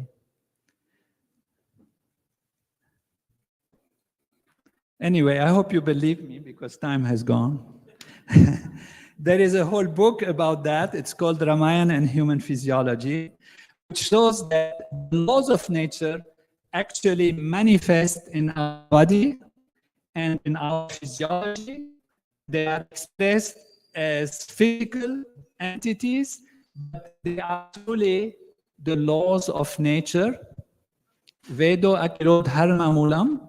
Veda is the foundation of the law of dharma, and that foundation is embodied in our physiology, in our brain, in our nervous system, and therefore we have a solid understanding of, from an objective level, from a subjective level, from a theoretical level, from a practical level, empirical level, and a powerful explanatory power about freedom, determinism, the meaning of life, and how we can make a difference in our life through Veda, through Sanatana Dharma. Thank you for inviting me to be with you.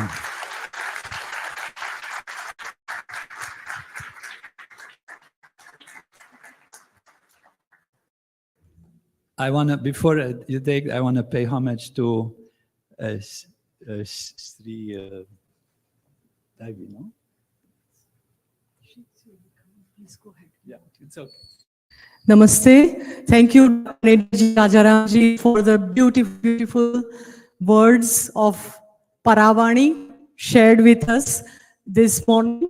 We can take only one question for Dr. Nederji.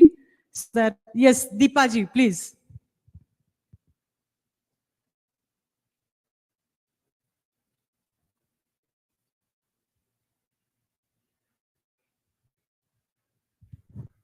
Namaskaram, sir, Dr. Neder. One question for you. As you know that in the current times, there is a lot of, unrest in the world, right? And Hindus are facing persecution in a lot of places. The extent of research that you have done and the knowledge that you have sort of brought here, summarized it for us, because this is a vast body of knowledge.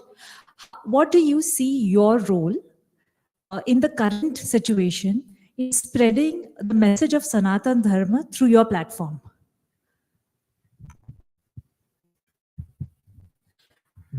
My role is to follow the guidelines of Maharishi Mahesh Yogi, who gave me this role in terms of spreading the knowledge on a scientific level, reassuring and assuring and convincing all the new generation that Sanatana Dharma is a science, that there is a way to explain all these aspects and figures and dynamics that are in the Ramayana, history of the Veda and all of that. And that the Veda itself is a science of law, a science of laws of nature.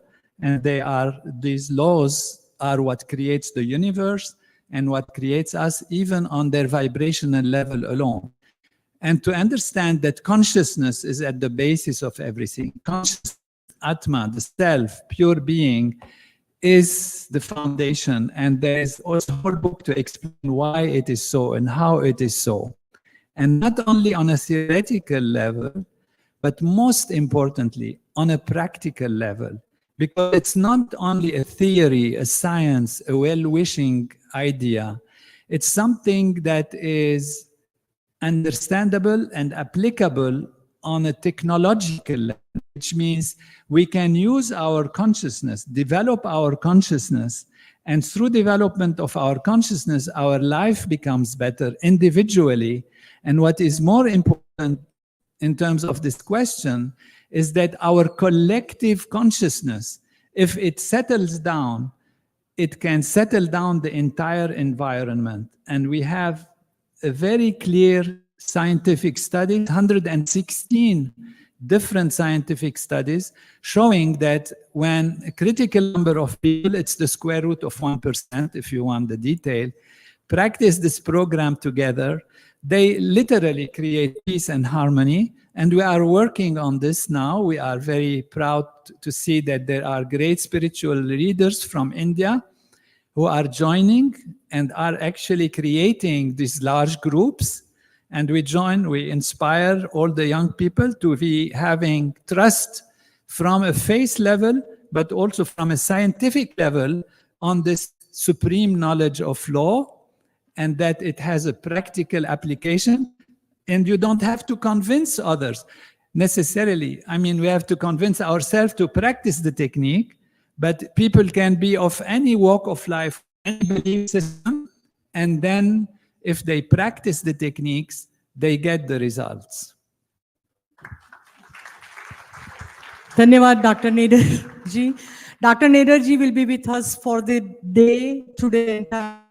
He will be also signing the book that is on the sale outside at the booth. So please, in the free time, go to the booth and then help out to spread his message and his Guruji's message in the larger Hindu diaspora. Dhanyavad, Dr. Nederji. Now, I would like to invite Bhagwati Saraswati Devi ji. Sir, you can have a seat in the center. There is an open seat there. So please have a seat in the center. Yeah. Then we'll have to put it in under light. People are not able to. Yeah. We have mics, please use more. Okay. Yeah.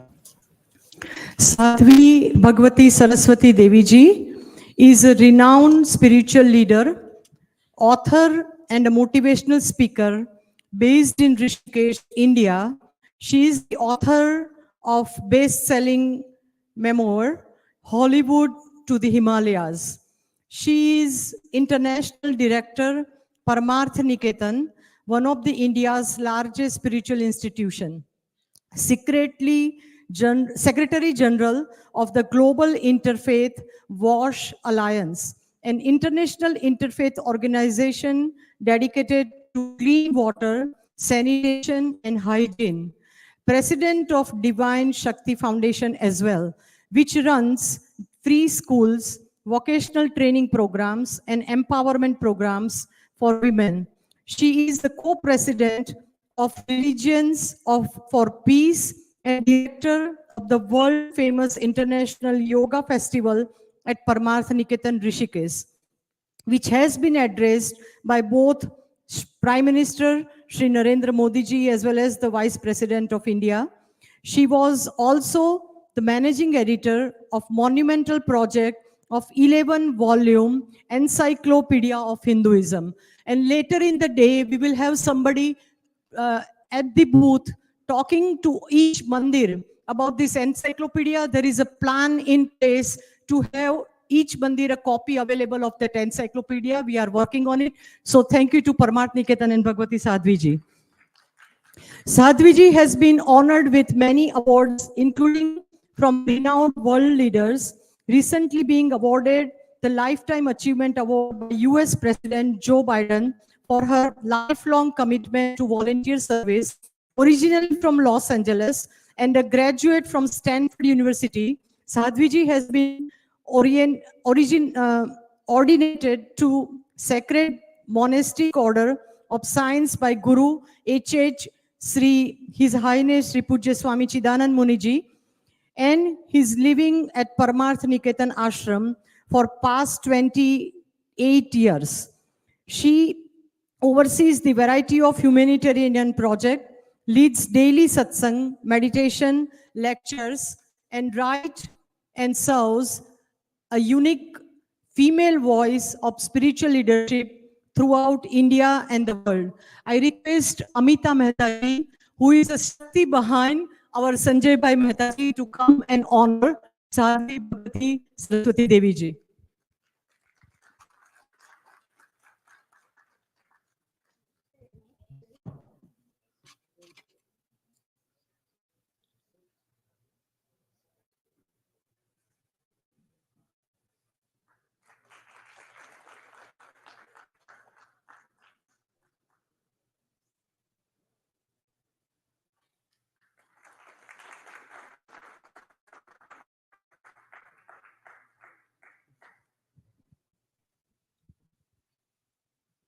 Dhanyawad Amita Ben and Pinky Ben.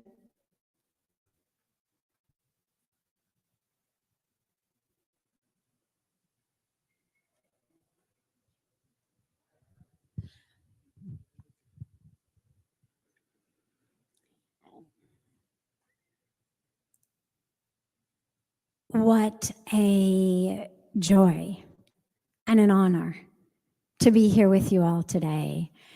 मैं अभी भी बस 4 दिन पहले वापस पहुंच के भारत से, ऋषिकेश से.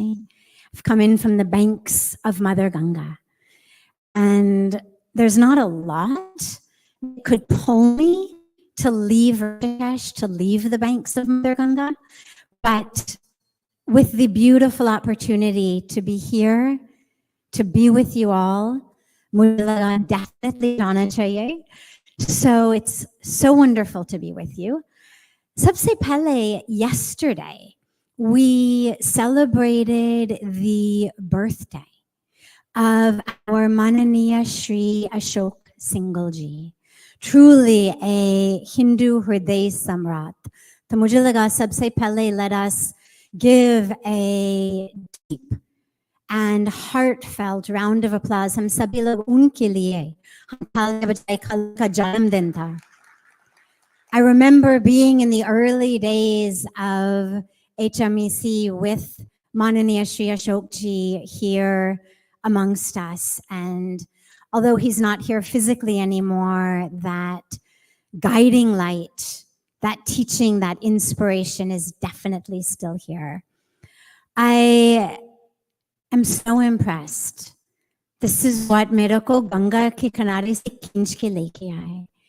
I'm so impressed to see the way that all of you are coming together to protect, to preserve, to share dharma, to take care of our mandirs, to build mandirs, to run the mandirs. Aap sabka dhan bale desh mein hai. Lekin aapka dil, आपकी जान, आपकी आत्मा स्वदेश में है, भारत में है. And that is beautiful. That is wonderful. That is what we need. I came, as Tejal ji was sharing, I came to India 28 years ago. I was 25. I won't go into my full story, because that would take up the full speech. Just Sangshep mein, I had graduated undergrad from Stanford University, was doing my PhD in pediatric neuropsychology, knew nothing about India, nothing about Sanatan Dharma, nothing about any of it, except I was a pakka vegetarian and I loved to travel. And when India was suggested as a place to go, I had done a lot of traveling in Europe, in England, across the United States, and so many other places. And being a pakka vegetarian, pakka vegan actually, was very, very difficult. तो मुझे लगा कम से कम भारत में मैं आराम से नहीं, खुशी से खाना खा पाऊंगी. Wherever I went, it didn't matter. Small town, big city, I knew that I could eat happily. So actually, as embarrassing as it is to admit 28 years later, that's what brought me to India. But I had such an incredibly powerful experience on the banks of Mother Ganga in Rishikesh that I knew this is where I am meant to be. I knew there is a power, a secret here, and this is where I am meant to be. और अब केवल मैं भारत में नहीं रहती हूँ, बल्कि अब भारत मुझ में रहता है.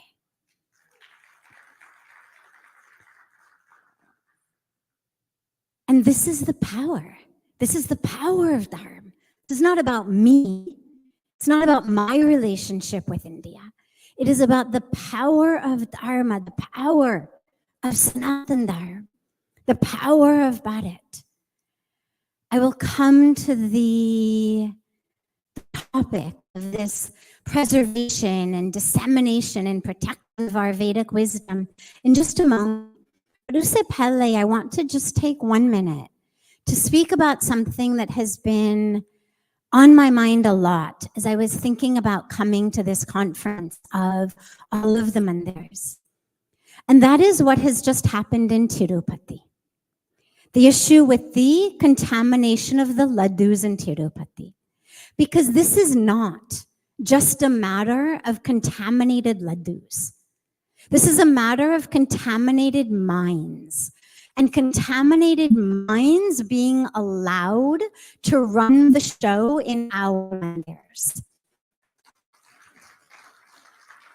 And that must be stopped. That must be stopped. How can people play games with our faith? Number one, we have faith in Bhagwan. But Bhagwan ke baad, Bhagwan ka prashad mein. That is the seat of our Shraddha, our faith. और ये faith के ऊपर नहीं है. ये महादोका है, ये केवल पाप नहीं, ये महापाप है. तो मुझे लगा, I was thinking as we were here with all the Hindu temples of all of North America, that amidst all of the other things that we've got going on today and tomorrow, out of this conference must come a resolution that we, of the Hindu temples, of the diaspora, strongly condemn that contamination, strongly condemn that which has happened, and that those contaminated minds absolutely must be punished in full accordance with the Constitution of India. But along with that we need a Sanatan board hona chahiye, Sanatan ke, that is involved with overseas all that which takes place in our temples, so that we don't have situations of contaminated minds in our purest homes of the divine. Now, coming to my topic, लेकिन वो भी actually dharma के बारे में है. Because as it is said so beautifully, dharmo rakshati rakshita. If we protect dharma, dharma will protect us. But if we don't protect dharma, if we don't stand up, stand together, stand united against these assaults, whether in the Ladus of Tirupati, whether it's what's happening to our people in Bangladesh, if we don't stand to protect them, how can we act that for us and for our children and our grandchildren, that dharma is going to protect us? Now, Abhaya, this dissemination of our Sanatan Dharma, of our Vedic wisdom. What I've seen in the almost 30 years that I've been so blessed to be living in Bharat, to be living on the banks of Ganga, and to be sharing and teaching Dharma, both at Paramarth Niketan across India and also across the world, to Hindu youth, to Hindu adults, and to non-Hindu youth and non-Hindu adults. And what I have seen is that wisdom is there. It is beneficial, applicable, available for everybody.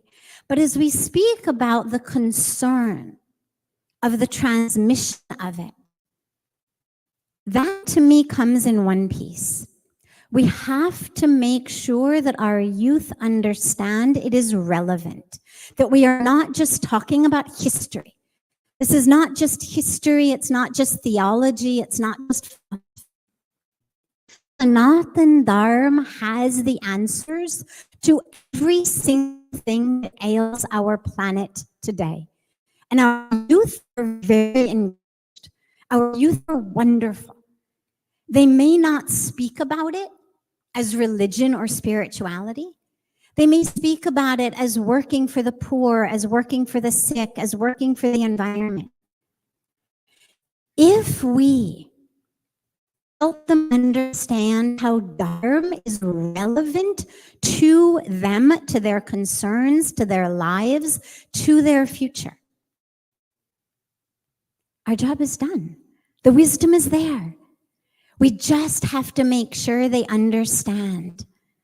It's not stale, it's not old, it's not backward, it is relevant, it is Sanatan. When we say Sanatan, it's not just eternal, meaning it's sitting somewhere in a library.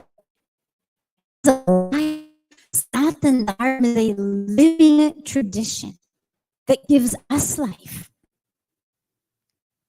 Mujhe dur jana pada. Hollywood say Himalayas tak. Tejalji mentioned that my book is called Hollywood to the Himalayas. तो मुझे दूर जाना पड़ा, सचमुच Hollywood से लेकर Himalaya तक, to get this wisdom. But for all of you, for your youth, this is there. It's in their veins. It's in their blood. I was just reading a couple of weeks ago, somebody sent me an article of a story couple in New York who were young, very successful, big influencers online, not because they actually did anything, but just because they were rich and successful and pretty. And it was a husband, wife, 2 kids. Evidently, they posted all the time on Instagram about their beautiful houses and parties and cars and had become really big influencers in that way. The husband was in real estate. Suddenly, his business started going down.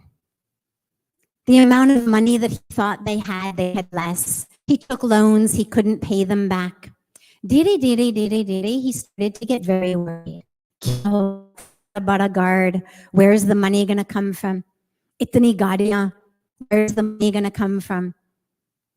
He sent his wife and their 2 children to Europe, made an excuse that he had to stay back home for work, and he committed suicide. And in his suicide note, he said, I am so sorry to let you down and disappoint you for not being able to have all of the money needed to sustain this lifestyle. Now, why am I sharing this with you? Because mujhe laga, बढ़ते कि काश उनकी जीवन में, काश उनकी परिवार में थोड़ा सा भी संस्कार होते, काश थोड़ा सा भी संस्कृति होते, काश there was someone in their life to teach them about dharma, to teach them about culture. That life is not over when you have to go from a mansion into a smaller house. Life is not over when you go from 6 cars to 1 car. But when we don't have dharma, when we don't have our sanskar, we have shiksha. And I am a product of the very best shiksha that the country can give. Tell you is that shiksha without sanskar. It brings us into all of the problems we are facing today.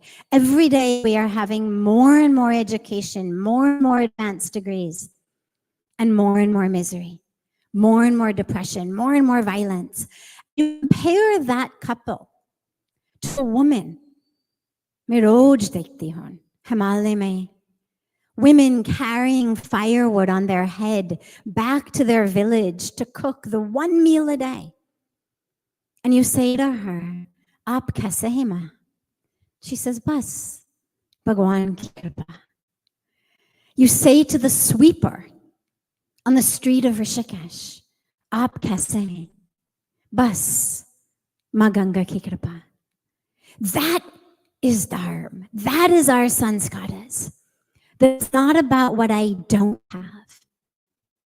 It's about that divine connection.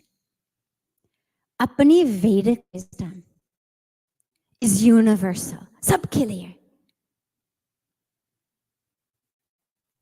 How is it the answer? Ab aapki youth ke liye. When they want to know why is it relevant? Why Mandir? Why Shastra? Why Gita? Why is it relevant? Well, the number one issue facing most people today in the West, depression, anxiety, loneliness. We have epidemics unseen before of depression and anxiety and loneliness. We're disconnected from each other, disconnected from ourselves. Dharma connects us. Dharma teaches us Vasudev Kutumbakam. The world is a family. We are one. Yog. Yog means union. It reconnects us. Jiva, yes. But also it connects us. Not only to the Creator, but to all of creation. Because as the Upanishads remind us, Ishav sarvam, yatyam jagat. Everything in the universe is pervaded by the divine. So we are not separate, as Dr. Netherji was speaking so beautifully about consciousness. We are one. To kahan loneliness. How we can feel alone. There's a beautiful line in the prayers we sing every morning at Paramarth Nikatan that says, Tu akale nahi pyare, Ram tere saath mein. Yahi dharma. It's compassion. Dharma is that cures that is actually a vaccination for it, an inoculation for it. And yoga reunites us with ourself, with each other. My guru, Puja Swami Chidananda Saraswati Ji Puja Muni Ji always says, more meditation, less medication. So many people are on anti-anxiety medicine. Mahatma Gandhi said so beautifully, what is the point of that fast speed? No direction. Science, technology, AI, it's giving us speed, but Dharma gives us direction.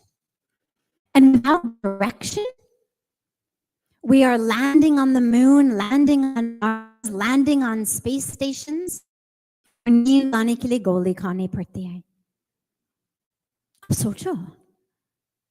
are we going? Dharma, Sanatan Dharma, our Vedic wisdom gives us the answer. And as I said, sabke liye hai. Vedic wisdom is Vishvik wisdom. It's universal. I remember when our Honorable Prime Minister, Sri Narendra Modi ji, gave the theme of Vasudev Kutumbakam for the G20. And the delegates, before their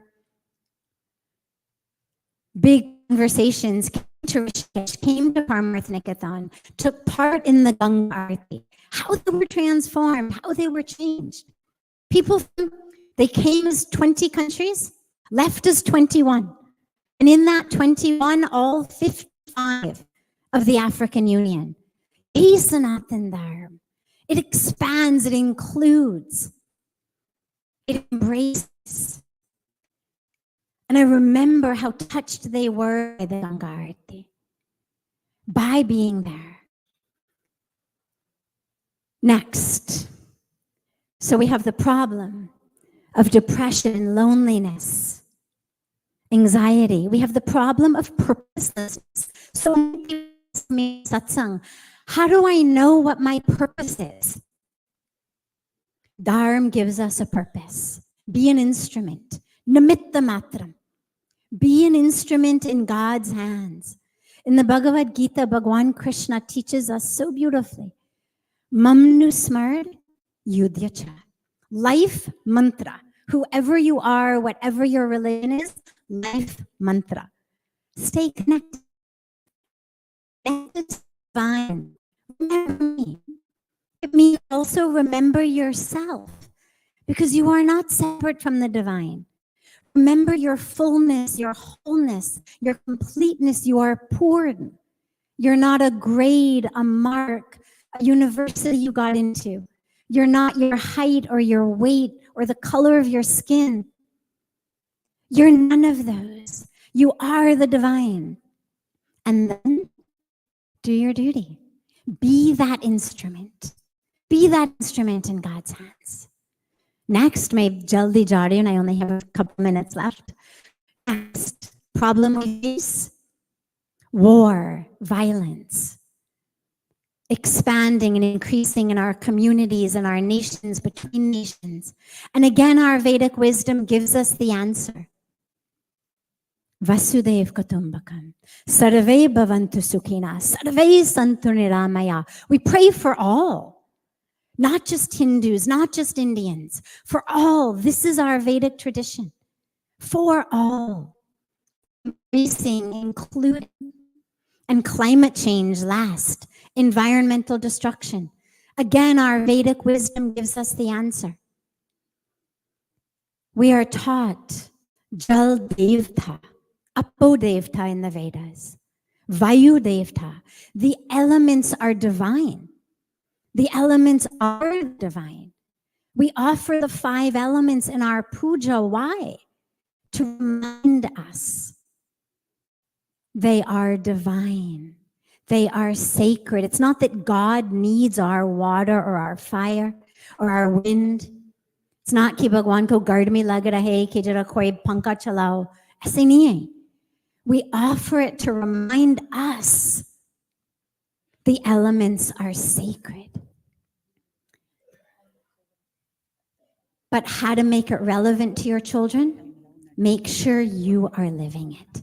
And make sure that you are living it with integrity, with honesty, with fullness, that it's not we do one thing in the mandir and another thing outside the mandir. Because I'll tell you one thing, the youth of today are amazing, amazing BS meters. They will pick it up in a second. So we have the opportunity to not just go to mandir, to not just chant from the Vedas, but to live it. And very last, as my time is up, I have a very quick, exactly 2-minute video that I want to end with, because as we speak about Dharma, one piece that I will just mention in 30 seconds and then show this 2-minute video that's really important. And that is the use of milk in our mandirs. Because we are the ones who say, Go Mata Ki Jai. And it's beautiful.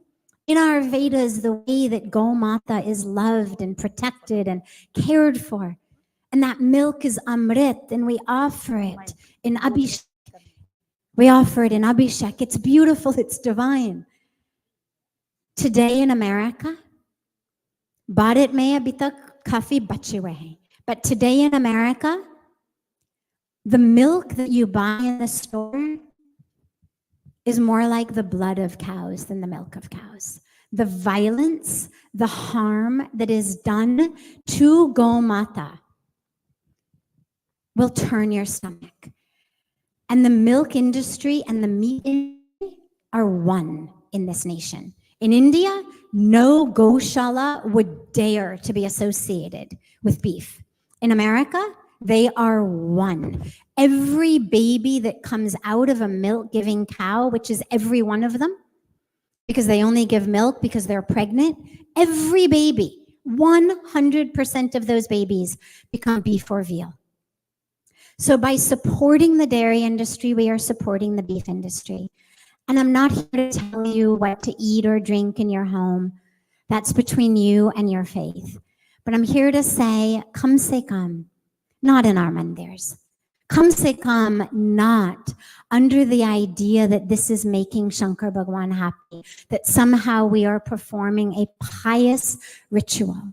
So, bahut aur kuch hai kehne ka, but I will end with this video. And as Tejal said, we have our Atulbai and Rekha Ben Mashuwala, who have been in beautiful seva for 35 years, here with the encyclopedias of Hinduism to gift to the mandirs here, so that in all of your mandirs, you have the answers to all of the questions that the youth ask. Because just because we don't know the answer doesn't mean it's there. Our Sanatan Dharma is scientific, and it has all of the answers in it. So lastly, with this video, thank you once again so much for this beautiful opportunity to be together. Bharat Mata Ki. Niyati, we can play the video.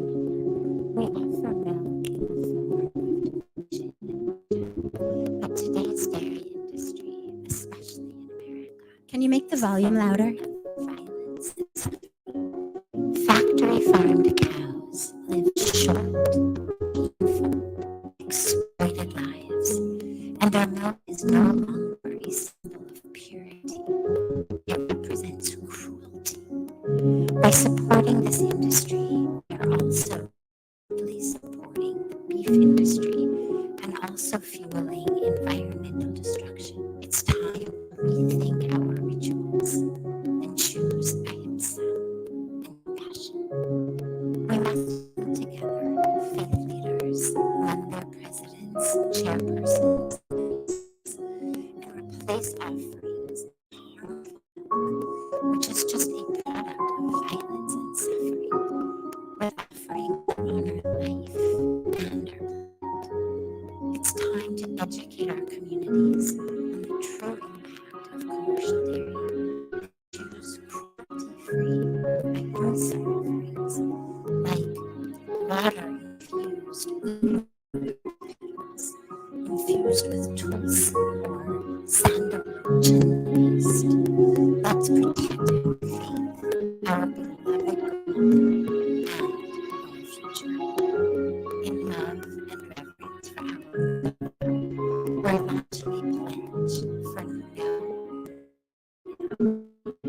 have caused far too much pain and suffering to outcome in the name of God. Let the violence end now. Let it end with each of us. Join us right now and add your name to a commitment to stop the use of milk from industrial dairy farms and theirs. Go Mata Ki Jai.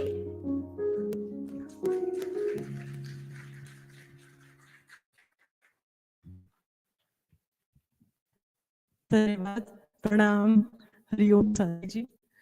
Thank you very much, all of you. And he had a very, very eye-opening video shared by Sadhviji. She has a request to all of us. We can look into this challenge that we have in front of us.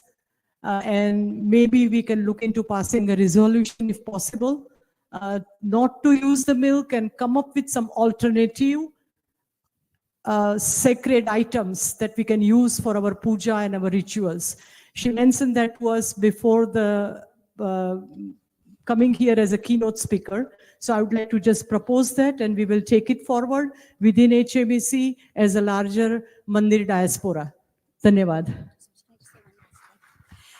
Just very quickly to mention, before coming here, I did speak with many of the top sants and leaders in Bharat, all of whom supported this, and they were the ones who gave the ideas of using tulsi or gulab or chandan infused in water or using sandalwood paste for this. So this was not just from me. I actually took the blessings and the agya of the Sant Samaj in India before starting this. Dhanyavad once again.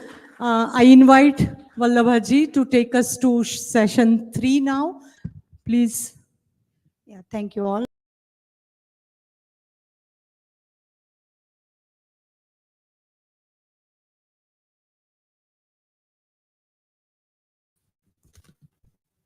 Aparna Amin ji to come on stage. She is the moderator for this session 3. And it is about dharma education and K-12 education, what is happening across the country and how we can all come align together. And this is a forum. So the stage is yours. Aparna ji, as a moderator, you have to invite all the panelists, give their brief bios, the person who is volunteer who is going to take care of the timings. Each person gets 5 minutes to talk. And of course, this is the last session before the lunch. So everybody will be, eager to go on to the lunch break as well. So thank you. Hari Om. We'll try to make it very super interesting and make sure that your stomach doesn't talk with you. So here we go. What I would like to first off do is introduce myself very quickly. My name is Aparna Amin. And I have been involved at the Hindu Society right here in this very space, having classes from K through 12 since 2001. Over the years, we have over thousands students who have gone through our program. So with that, I would like to just introduce Dr. Pankaj Parikh. Dr. Pankaj Parikh has settled in North Carolina. He's practicing cardiology and a graduate of Baroda Medical College, India. In addition to his passion for exploring the mystics of India and their message, he sees the importance of understanding our roots, ancestral heritage in more than one ways, in a very holistic manner, I would say. The relevance of available options of yoga and medications, and anyone who knows Dr. Pankaj knows that he is always seeking, making connections and connecting people. In his words, I see that even contemporary Western-born children are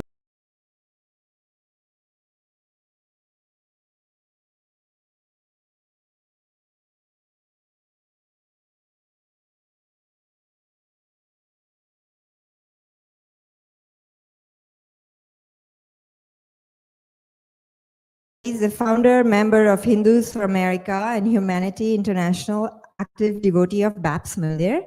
Having owned businesses of insurance and financial services, and active volunteering with most of the Hindu temples in Raleigh-Durham area, Vice Presidents of Ame Gujarati, Gujarati Samaj of North Carolina. Please welcome Dr. Tushar Barot. Tushar Barot, sorry. Do we have Bhau Saheb Patil? No. Okay. And do we have Pandit Gyan Prakash Upadhyay? Please come and introduce yourself in your own words.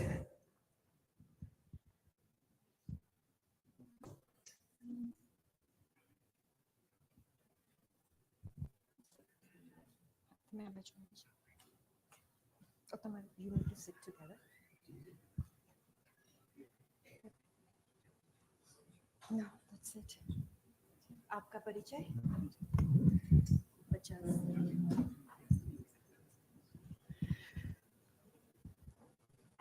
नमस्ते जी, हरिओम। मैं पंडित ज्ञान प्रकाश उपाध्याय, उत्तर प्रदेश प्रतापगढ़ जिले में मेरा जन्म हुआ है। विश्व हिंदू परिषद भारत में मैंने छत्तीसगढ़, गुजरात, उत्तर प्रदेश में विभिन्न दायित्वों पर काम किया। अभी हम अटलांटा अमेरिका में रहते हैं और सिद्धि विनायक मंदिर के संस्थापक अध्यक्ष हैं। इसके साथ इंटरनेशनल वेद विद्यालय फाउंडेशन की हमने स्थापना की है, जिसके द्वारा वैदिक ज्ञान को हम जन जन तक पहुंचाने के लिए प्रयास कर रहे हैं। Thank you. Okay, so the format is we have about 5 minutes of presentation from each of the panelists. Since Om School is missing, we have one local project to support, Nalanda. So, Davidji. Thank you, Tejal Ben. That's fine. Yeah. So I'm Ami David Patel. I'm representing Nalanda Charter Academy, which is going to open its door in fall 2025. This is going to be a consciousness-based school where we are planning to incorporate STEM education as well as the standard education of Wake County, what they are offering, as well as we are going to train children, teacher, parents in the consciousness-based education curriculum. So that is what I'm representing. Thank you. Thank you for joining us. All right, so let's get started. Give a big round of applause for all the panelists here. All right. We will start with Tusharji, your introduction to the Humanity International. Where is Tusharji? Okay, so you are subbing in. I'll be presenting him on behalf.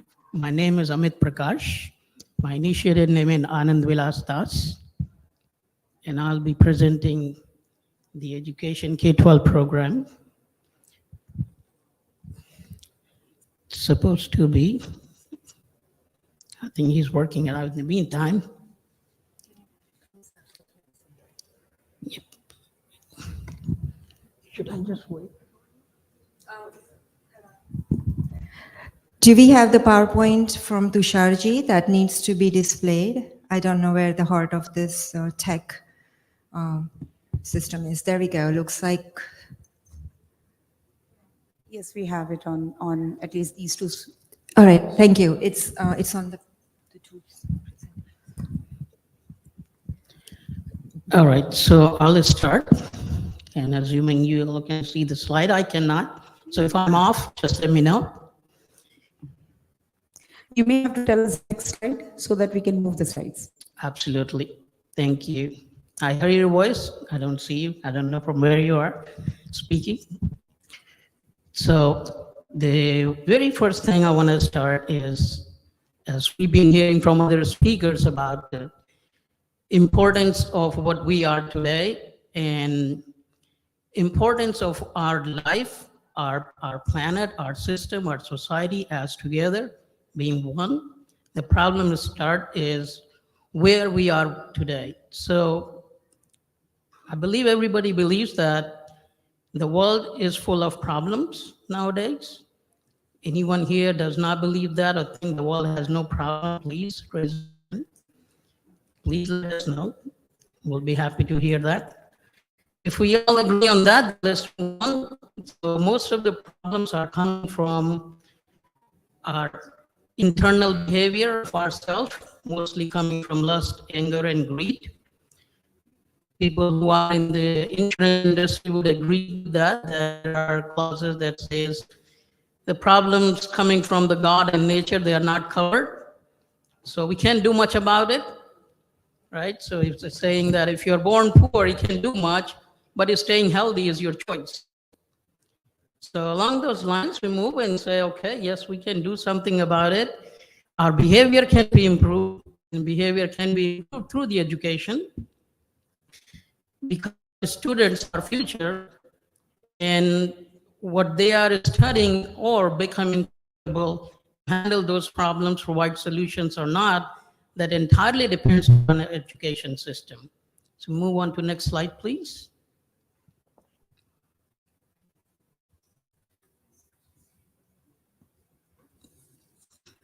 So I'm not stating as a statement. If you Google it, you will find it that most of the students are struggling for various things.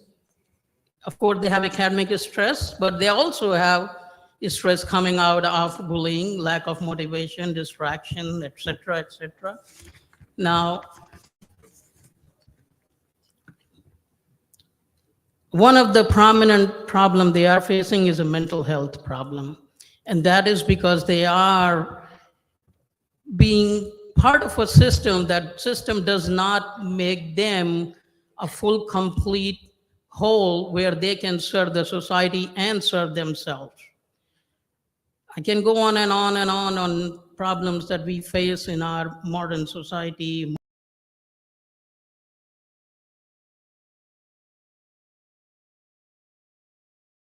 Can we bring to a balanced education system where students are more capable? They're not only learning about their academics, but they are also learning about their lifelong skills. How can they interact? When they have a grade A, they're a grade A student, they go out in the community, can they survive other things that are not taught in the school? Anybody here knows that we go to school, why? Because we want to become a better person and also want to sustain in the society with making money. But school doesn't teach us how to make money. One other thing school doesn't teach us is how to be happy. Those two things are very essential. If you're not financially literate, we don't know much how to use our money. Second, if you're not happy, what's the point of going to school? One thing for sure, we're going to collect a lot of student debt. People who've been through a doctor or lawyer, they understand that. So what a weather-infused system can give us, it can give us the holistic view where a student is not only just focused on academic, they are also morally and emotionally, let's go to the next slide, morally, emotionally, intellectually, and spiritually connected. It encourages us to have compassion, self-awareness, respect for nature, and pursuit of knowledge. It's not that just be an academic person, you know everything, but how do you implement it? How do you become well-connected with the environment, well-connected with your society? You're also helping your family, you're helping your neighbors, you're helping your city, eventually globally. Go back to Vasudeva Kutumbakam. I'm going to wrap it up very quickly. So, also wanted to have participation from parents and people who do care about education system. So we're going to have Q&A and suggestions as well from people who do think they have something to contribute to this system, where we are not only looking for an academic student, but a student who is well aware of the society and nature, connects well with the Vasudeva Kutumbakam philosophy, and contributes in an effective way. Thank you. Thank you for that. Next, we will go to Desai from the Nalanda. Thank you so much. So why Nalanda? The word Nalanda is coming from the ancient university from Bharat, Ved Bhumi Bharat. And to give back, the sun is rising from the west, knowledge is rising from the west. And why to choose to start from kindergarten? Because they are the future. These questions came to me and my team when we applied for charter application at Department of Public Instruction here in North Carolina. All sorts of questions were coming, and then what we needed was the platform for parents to nourish and nurture the children with the natural law, because that is the existence. When something is provided effortlessly, and the happiness comes naturally. And for that reason, this school is not to only focus on children, but also teachers, also parents. So we have that vision and mission to bring that total knowledge to the community. What we have faced, including myself as a mother of 15-year-old, when my child is going to the school, we are blessed in Morrisville, North Carolina. We have 48% Indian population in our town, and teachers are aware of what is Bharatiya Sanskriti because of the parents who are participating into Diwali, because of the parents who are going in international festivals. What I face is children feel confused who they are.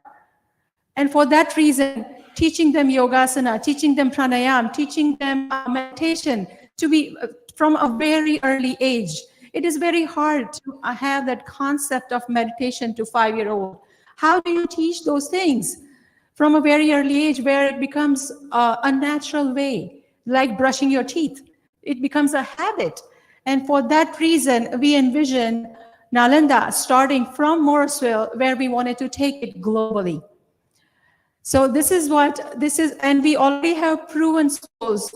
I am coming from a Maharishi International University, where we have School of Age, Maharishi School of Age of Enlightenment, in fact,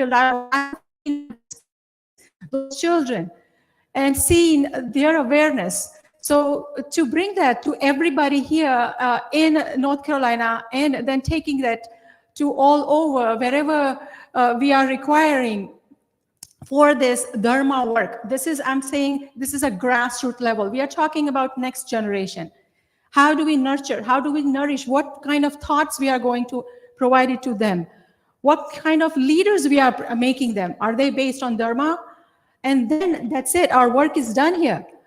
So if we are generating that from very subtle level, and that's where parents are at ease. At Department of Education, when questions were coming, why you wanted to include meditation? And then I had to explain, look at the mental health crisis in the school, where we are heading. This is the most required work on earth. So no other technology is as much as needed than knowing yourself first. Having meditation and yoga as a part of your routine, that is what we are going to nurture along with STEM activities and curriculum. So we wanted to have that holistic view where students are not only successful, but they become the greater contributor to the world society. Thank you. Thank you, Miji. Next, we would like, Dr. Pankaj Parikh. You get the stage. Thank you very much for this opportunity. I'll come down because I need to see the video, would make it easier. And so interesting discussion today on the topics of including the youngsters in our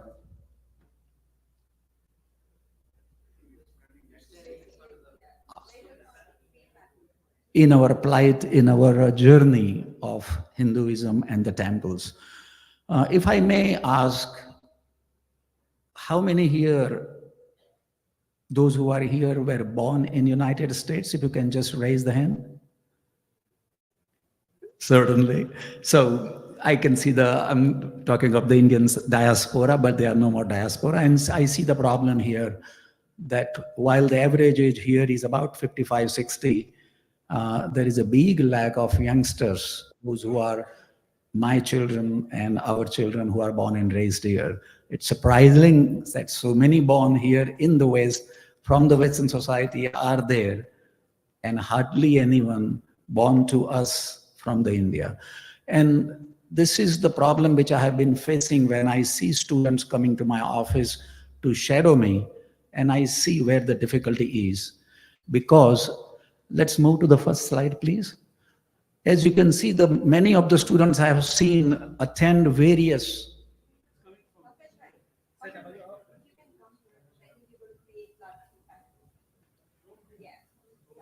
they attend various Bal Vihars in the nation, and Bal Vihars is a generic term for me. But when they come to me, while they learn some of the basics of our background,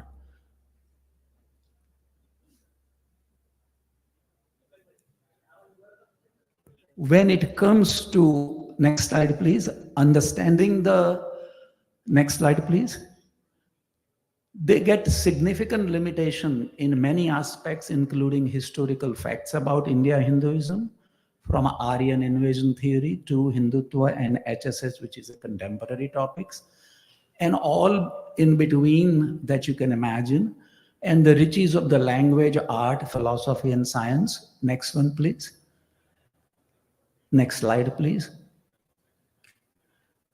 Also, sometimes even the basic, deeper understanding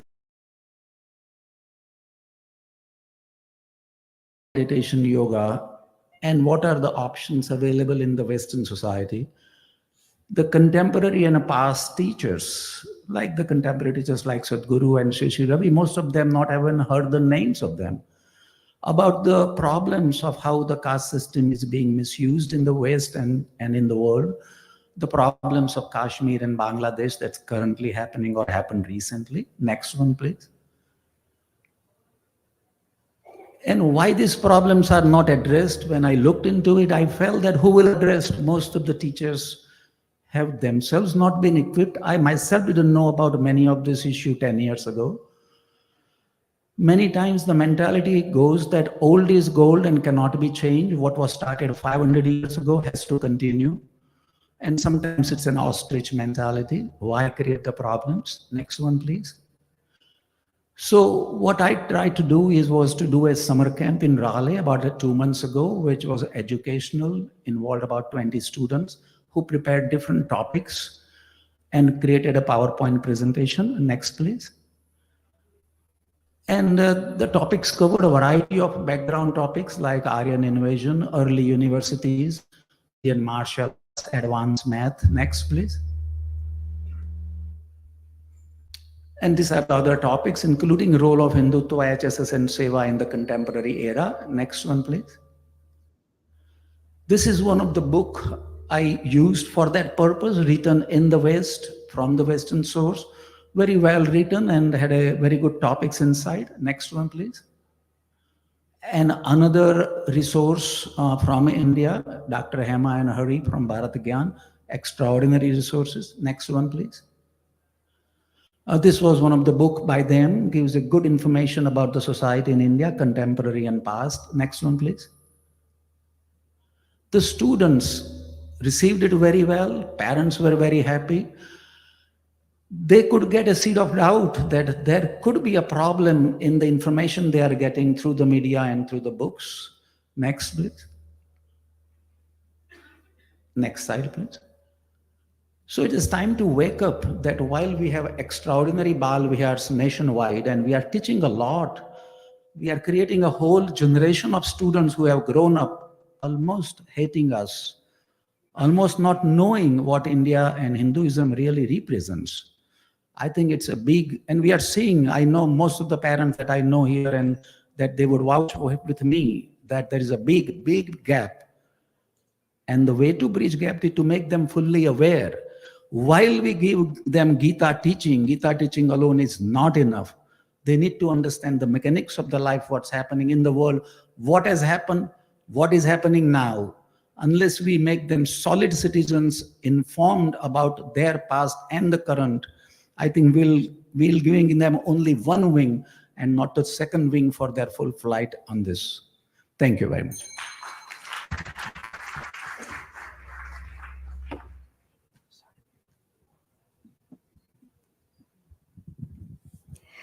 Thank you. Now we'll hand over to Panditji. सबको नमस्ते। मैं हिंदी में बोलूंगा, आशा करते हैं आप सबको समझ में आएगा। जब हमारे आदिकाल में गुरुकुल चलते थे, जब वहां लोग पढ़ने के लिए जाते थे तो वहां दो प्रकार की शिक्षा दी जाती थी।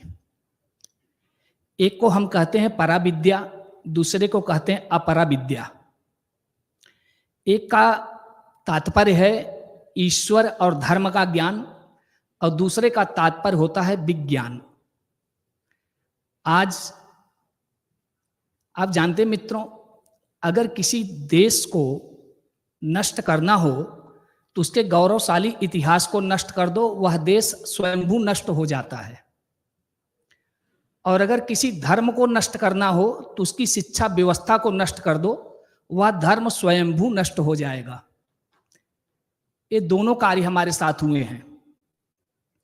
आज हमारे बच्चे जब गुरुकुल में जा रहे हैं, गुरुकुल तो खत्म हो गए, अब कभी कहीं कहीं चल रहे हैं, तो उस गुरुकुल में हमारे बच्चे पढ़ के आ रहे हैं, वो सीधे math, physics, chemistry, bio, science पढ़ रहे हैं। इस शिक्षा से आप धन अर्जन तो करेंगे, आप डॉक्टर बनेंगे, इंजीनियर बनेंगे, साइंटिस्ट बनेंगे और खूब धन कमाएंगे और भौतिक सुख भी प्राप्त करेंगे। लेकिन धर्म का ज्ञान, धर्म का तात्पर्य आज लोगों ने पूजा पाठ से समझ के रखा है। धर्म का मतलब पूजा पाठ नहीं होता, धर्म का मतलब है कर्तव्य, आपकी ड्यूटी। अच्छा पुत्र बनना, अच्छा पुत्री बनना, अच्छा भाई बनना, अच्छी बहन बनना, बड़े होकर अच्छी पत्नी बनना, अच्छे पति बनना, अच्छी माता बनना, अच्छा पिता बनना, देश का, समाज का अच्छा नागरिक बनना आपका धर्म है, आपका कर्तव्य है, ड्यूटी है। एक भी लेसन मित्रों हमारी स्कूल में पढ़ाया जा रहा है क्या? उसे अच्छा पुत्र कैसे बनना, अच्छी पत्नी, अच्छे पिता, अच्छी माँ कैसे बनेंगे? एक भी लेसन है क्या स्कूल के किसी सिलेबस में? यह शिक्षा कौन देगा? यह शिक्षा धर्म देगा। और हमारे पास अथाह सागर हैं, इतने पुस्तक हैं कि बहुत सारे लोग कंफ्यूज हो रहे हैं कि हम कौन से ग्रंथ को कहां से पढ़ें। और दूसरा, अशोक सिंघल जी उस समय जीवित थे, मैं प्रयागराज में उनके महावीर भवन पे उनसे मिलने गया था, तो वहां पे वेद विद्यालय चलते हैं। तो वेद विद्यालय में पूरा वेद कंठस्थ कराया जाता बच्चों को। हमने भाई साहब से कहा, हम क्या भाई साहब ये वेद पढ़कर हमारे बच्चे पूरा वेद पढ़ लेंगे, बहुत अच्छी चीज है, लेकिन इससे इनका भविष्य क्या होगा, ये धन कैसे कमाएंगे? तो आज हमें इन दोनों बिंदुओं पे काम करना होगा। हमें धर्म की शिक्षा भी देनी है और इसके साथ वो धन अर्जन भी करें, भौतिक सुख भी मिले और उसके साथ उनका आध्यात्मिक विकास भी हो। तो हमने यहाँ अशोक जी से प्रेरणा लेकर विद्यालय, नेशनल वेद विद्यालय फाउंडेशन की स्थापना की और हमने ऑनलाइन एजुकेशन प्रारंभ किया। पिछले साल हमने इसका इनॉग्रेशन किया था और ऑनलाइन में हमने 5 साल का कोर्स डिजाइन किया है। फर्स्ट ईयर हम बेसिक नॉलेज, हमारे धर्म का बेस क्या है, आप किसी से पूछ लीजिए जो बहुत हिंदुत्व के प्रति जिनको प्राउड है, गर्व है, ऐसे लोग ओम के बारे में नहीं जानते, स्वास्तिक के बारे में नहीं जानते। पूछो कितने भगवान, बोलेंगे 33 करोड़। तो हम अच्छे लोग भी हैं जो धर्म के बारे में बहुत, उनको भी धर्म का कुछ ज्ञान नहीं है। ये एक कड़वा सच है अगर आप महसूस करेंगे तो हम पहले साल बेसिक नॉलेज दे रहे हैं। ऑनलाइन एजुकेशन है, केवल सैटरडे संडे क्लास चलती है। दूसरे, और वो भी दोनों लैंग्वेज में है, हिंदी में और अंग्रेजी में, दोनों लैंग्वेज में आप शिक्षा ग्रहण कर सकते हैं। दूसरे साल हम भारत का गौरवशाली इतिहास, और ये जो हमारा क्लास चल रहा है केवल 1 घंटे का, आप सैटरडे संडे एक क्लास हिंदी या इंग्लिश का क्लास लीजिए। और दूसरे साल हम गौरवशाली इतिहास पढ़ा रहे हैं। तीसरे साल वेद, पुराण, उपनिषद, गीता, भागवत जो भी पढ़ना है वो सारांश में हम आपको पढ़ाएंगे, पूरा नहीं, उसके जो मेन चीजें हैं जिससे आप जीवन में कुछ सीख सकते हैं। और चौथे साल हम वैदिक साइंस जैसे ज्योतिष हो गया, वास्तु हो गया, कर्मकांड हो गए, आयुर्वेद हो गया, योग हो गया, उस पे शिक्षा देने का कार्य कर रहे हैं। और 5वें साल हम वैदिक साइंस पे रिसर्च करवा रहे हैं।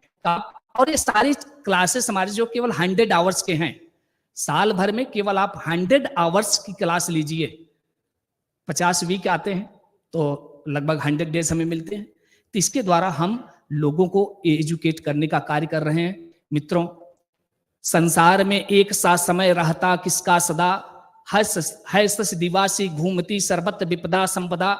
जो आज एक अनाथ है कल नरनाथ होता वही, जो आत उत्तम है होता वही। धर्मचक्र प्रवर्तनाए। एक बार गोवा नरेश अपने महल पे चढ़े, उनके साथ मंत्री भी था। तो मंत्री ने कहा, महाराज देखो कितने यहाँ पर अनेक अनेक धर्म की चीजें निर्मित हो गई, हिंदू बड़ा उदार है।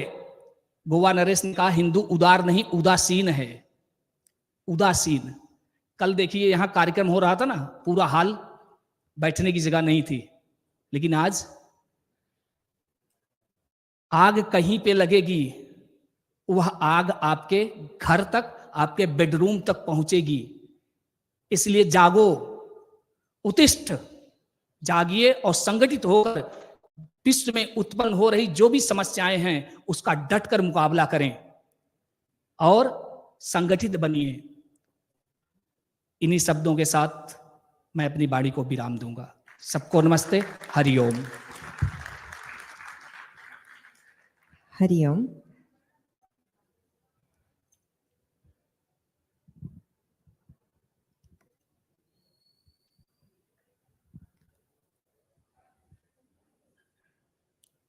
Next, I would like to invite Falguni Trivedi from Namaste Global.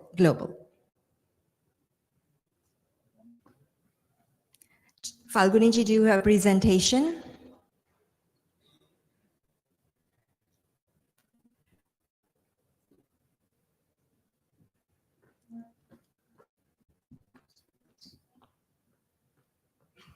Do we have the presentation on projected on both the? Is it projected? Yes. Namaste, everyone. Thank you so much for having me and having this session. Congratulations to the organizers. I am from New Jersey, and we run a Sunday program for children. There is a reason why we are focusing on children's education. I don't know if you can see the slide. Can you do the first slide, please? I'll read it. They say that if your plan is for 1 year, plant rice. If your plan is for 10 years, plant tree. If your plan is for 100 years, educate children. And that is why we are working on making a lasting change, multi-generational change. When you educate one child, it's not just that one child you are changing their children, their grandchildren, and change only comes from education, and therefore we are focusing on education. We have to think, segmentize our population. There are people who are looking to educate children in Sanatana, but then there are people who are kind of want their children to have something, but they're not really looking for anything. If it comes to them very easily, they will do it.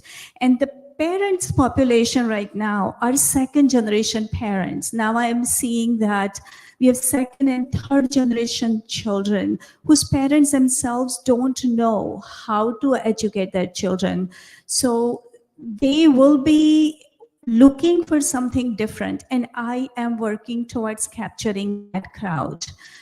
Therefore, we are making a program very palatable and very contextualizing for today's children, for today's youth, today's parents who are born and raised in US, and they themselves don't know how to impart certain knowledge to their children.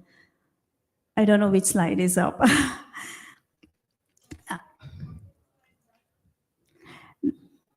It's fine. So there are current existing programs, how we educate our children and how we are how we are reaching them. Right now, we are reaching them through Sunday schools, summer camps, India trips, and some at-home studies. Components of youth development. The way we do it is we need to capture their attention. We have to contextualize for modern world. We have to engage the parents and build communities of parents so they can share ideas, exchange. We focus on yoga and mindfulness because that is something that is mainstream, attached to Hinduism, attached to India, and is something people understand and people value.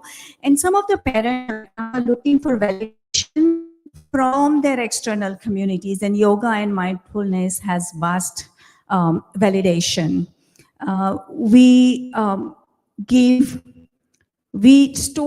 Stories always inspire, stories heal, stories are very, very effective, particularly with children. Amar Chitra Katha, my husband is a second generation American. He is Hindu, but he is born here. My in-laws came in 1950s. And he said that he learned a lot of things through Amar Chitra Katha and the stories. So if you focus on stories, in-person gatherings are more important than online use with children. We work on anti-bullying and confidence, which is a part of Hindu Dharma school. We focus on STEM and success skills based on knowledge from Bhagavad Gita. We talk about self-affirmation and happiness habits. So happiness habits, really dumb it down, simplify it for the little ones. But if they learn to be centered, they learn to be happy, they will expand that happiness to people around them. And one really fun project we did is we have this japa mala that many of us do at home, and we chant a mantra. But when kids are coming from homes where they don't have those rituals, they don't know how to really do this thing, they have not seen their parents do these things. So we had them make their own japa mala, and they did a lot of self-affirmation mantra 108 times, things like I'm peaceful, I'm kind, I'm happy, I'm powerful. So we have to kind of tweak and make it so acceptable and fun for the children, something that they can relate to before we get them to the next stage of truly going deeper. We develop our teachers. It's a key to any program. And we have to build a team of volunteers so we don't get burnt out. Then we have modules. Read the room, read your community, who it is, what it is made of. Are you a part of affluent community? Are you a part of blue collar community? And what are they looking for? Reading the room and then delivering the model of your Dharma education is very, very important.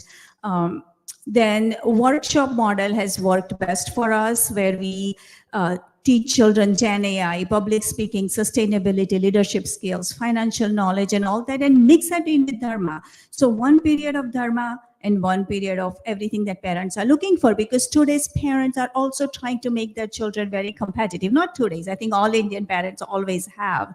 Study, be successful. So when you merge success skills, okay, I'm wrapping it up.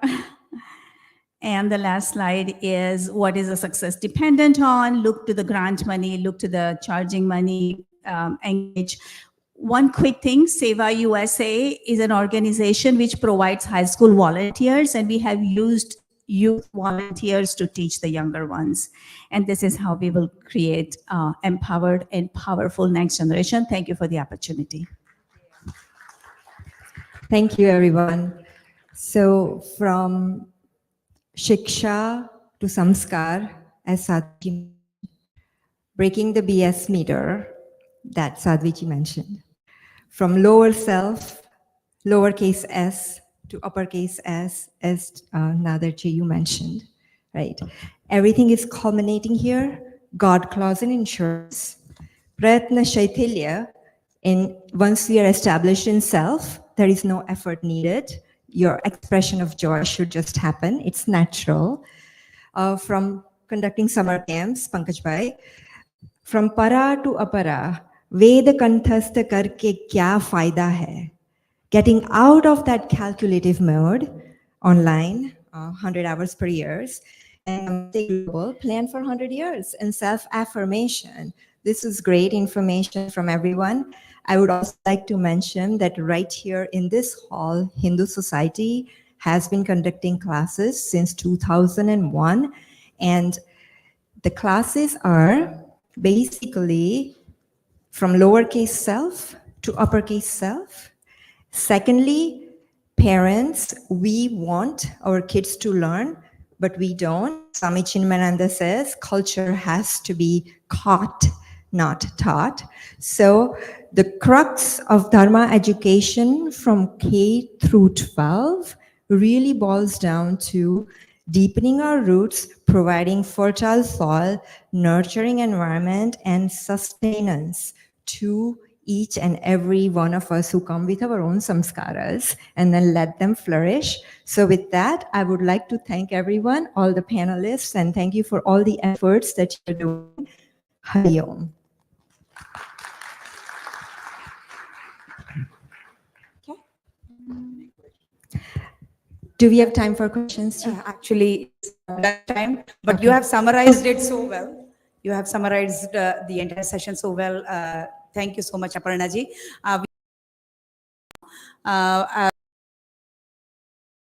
Bhojan mantra, we'll chant Bhojan mantra, Tejal ji or Sanjay ji, and then we will go ahead. And we'll go ahead. Do you want us to recite?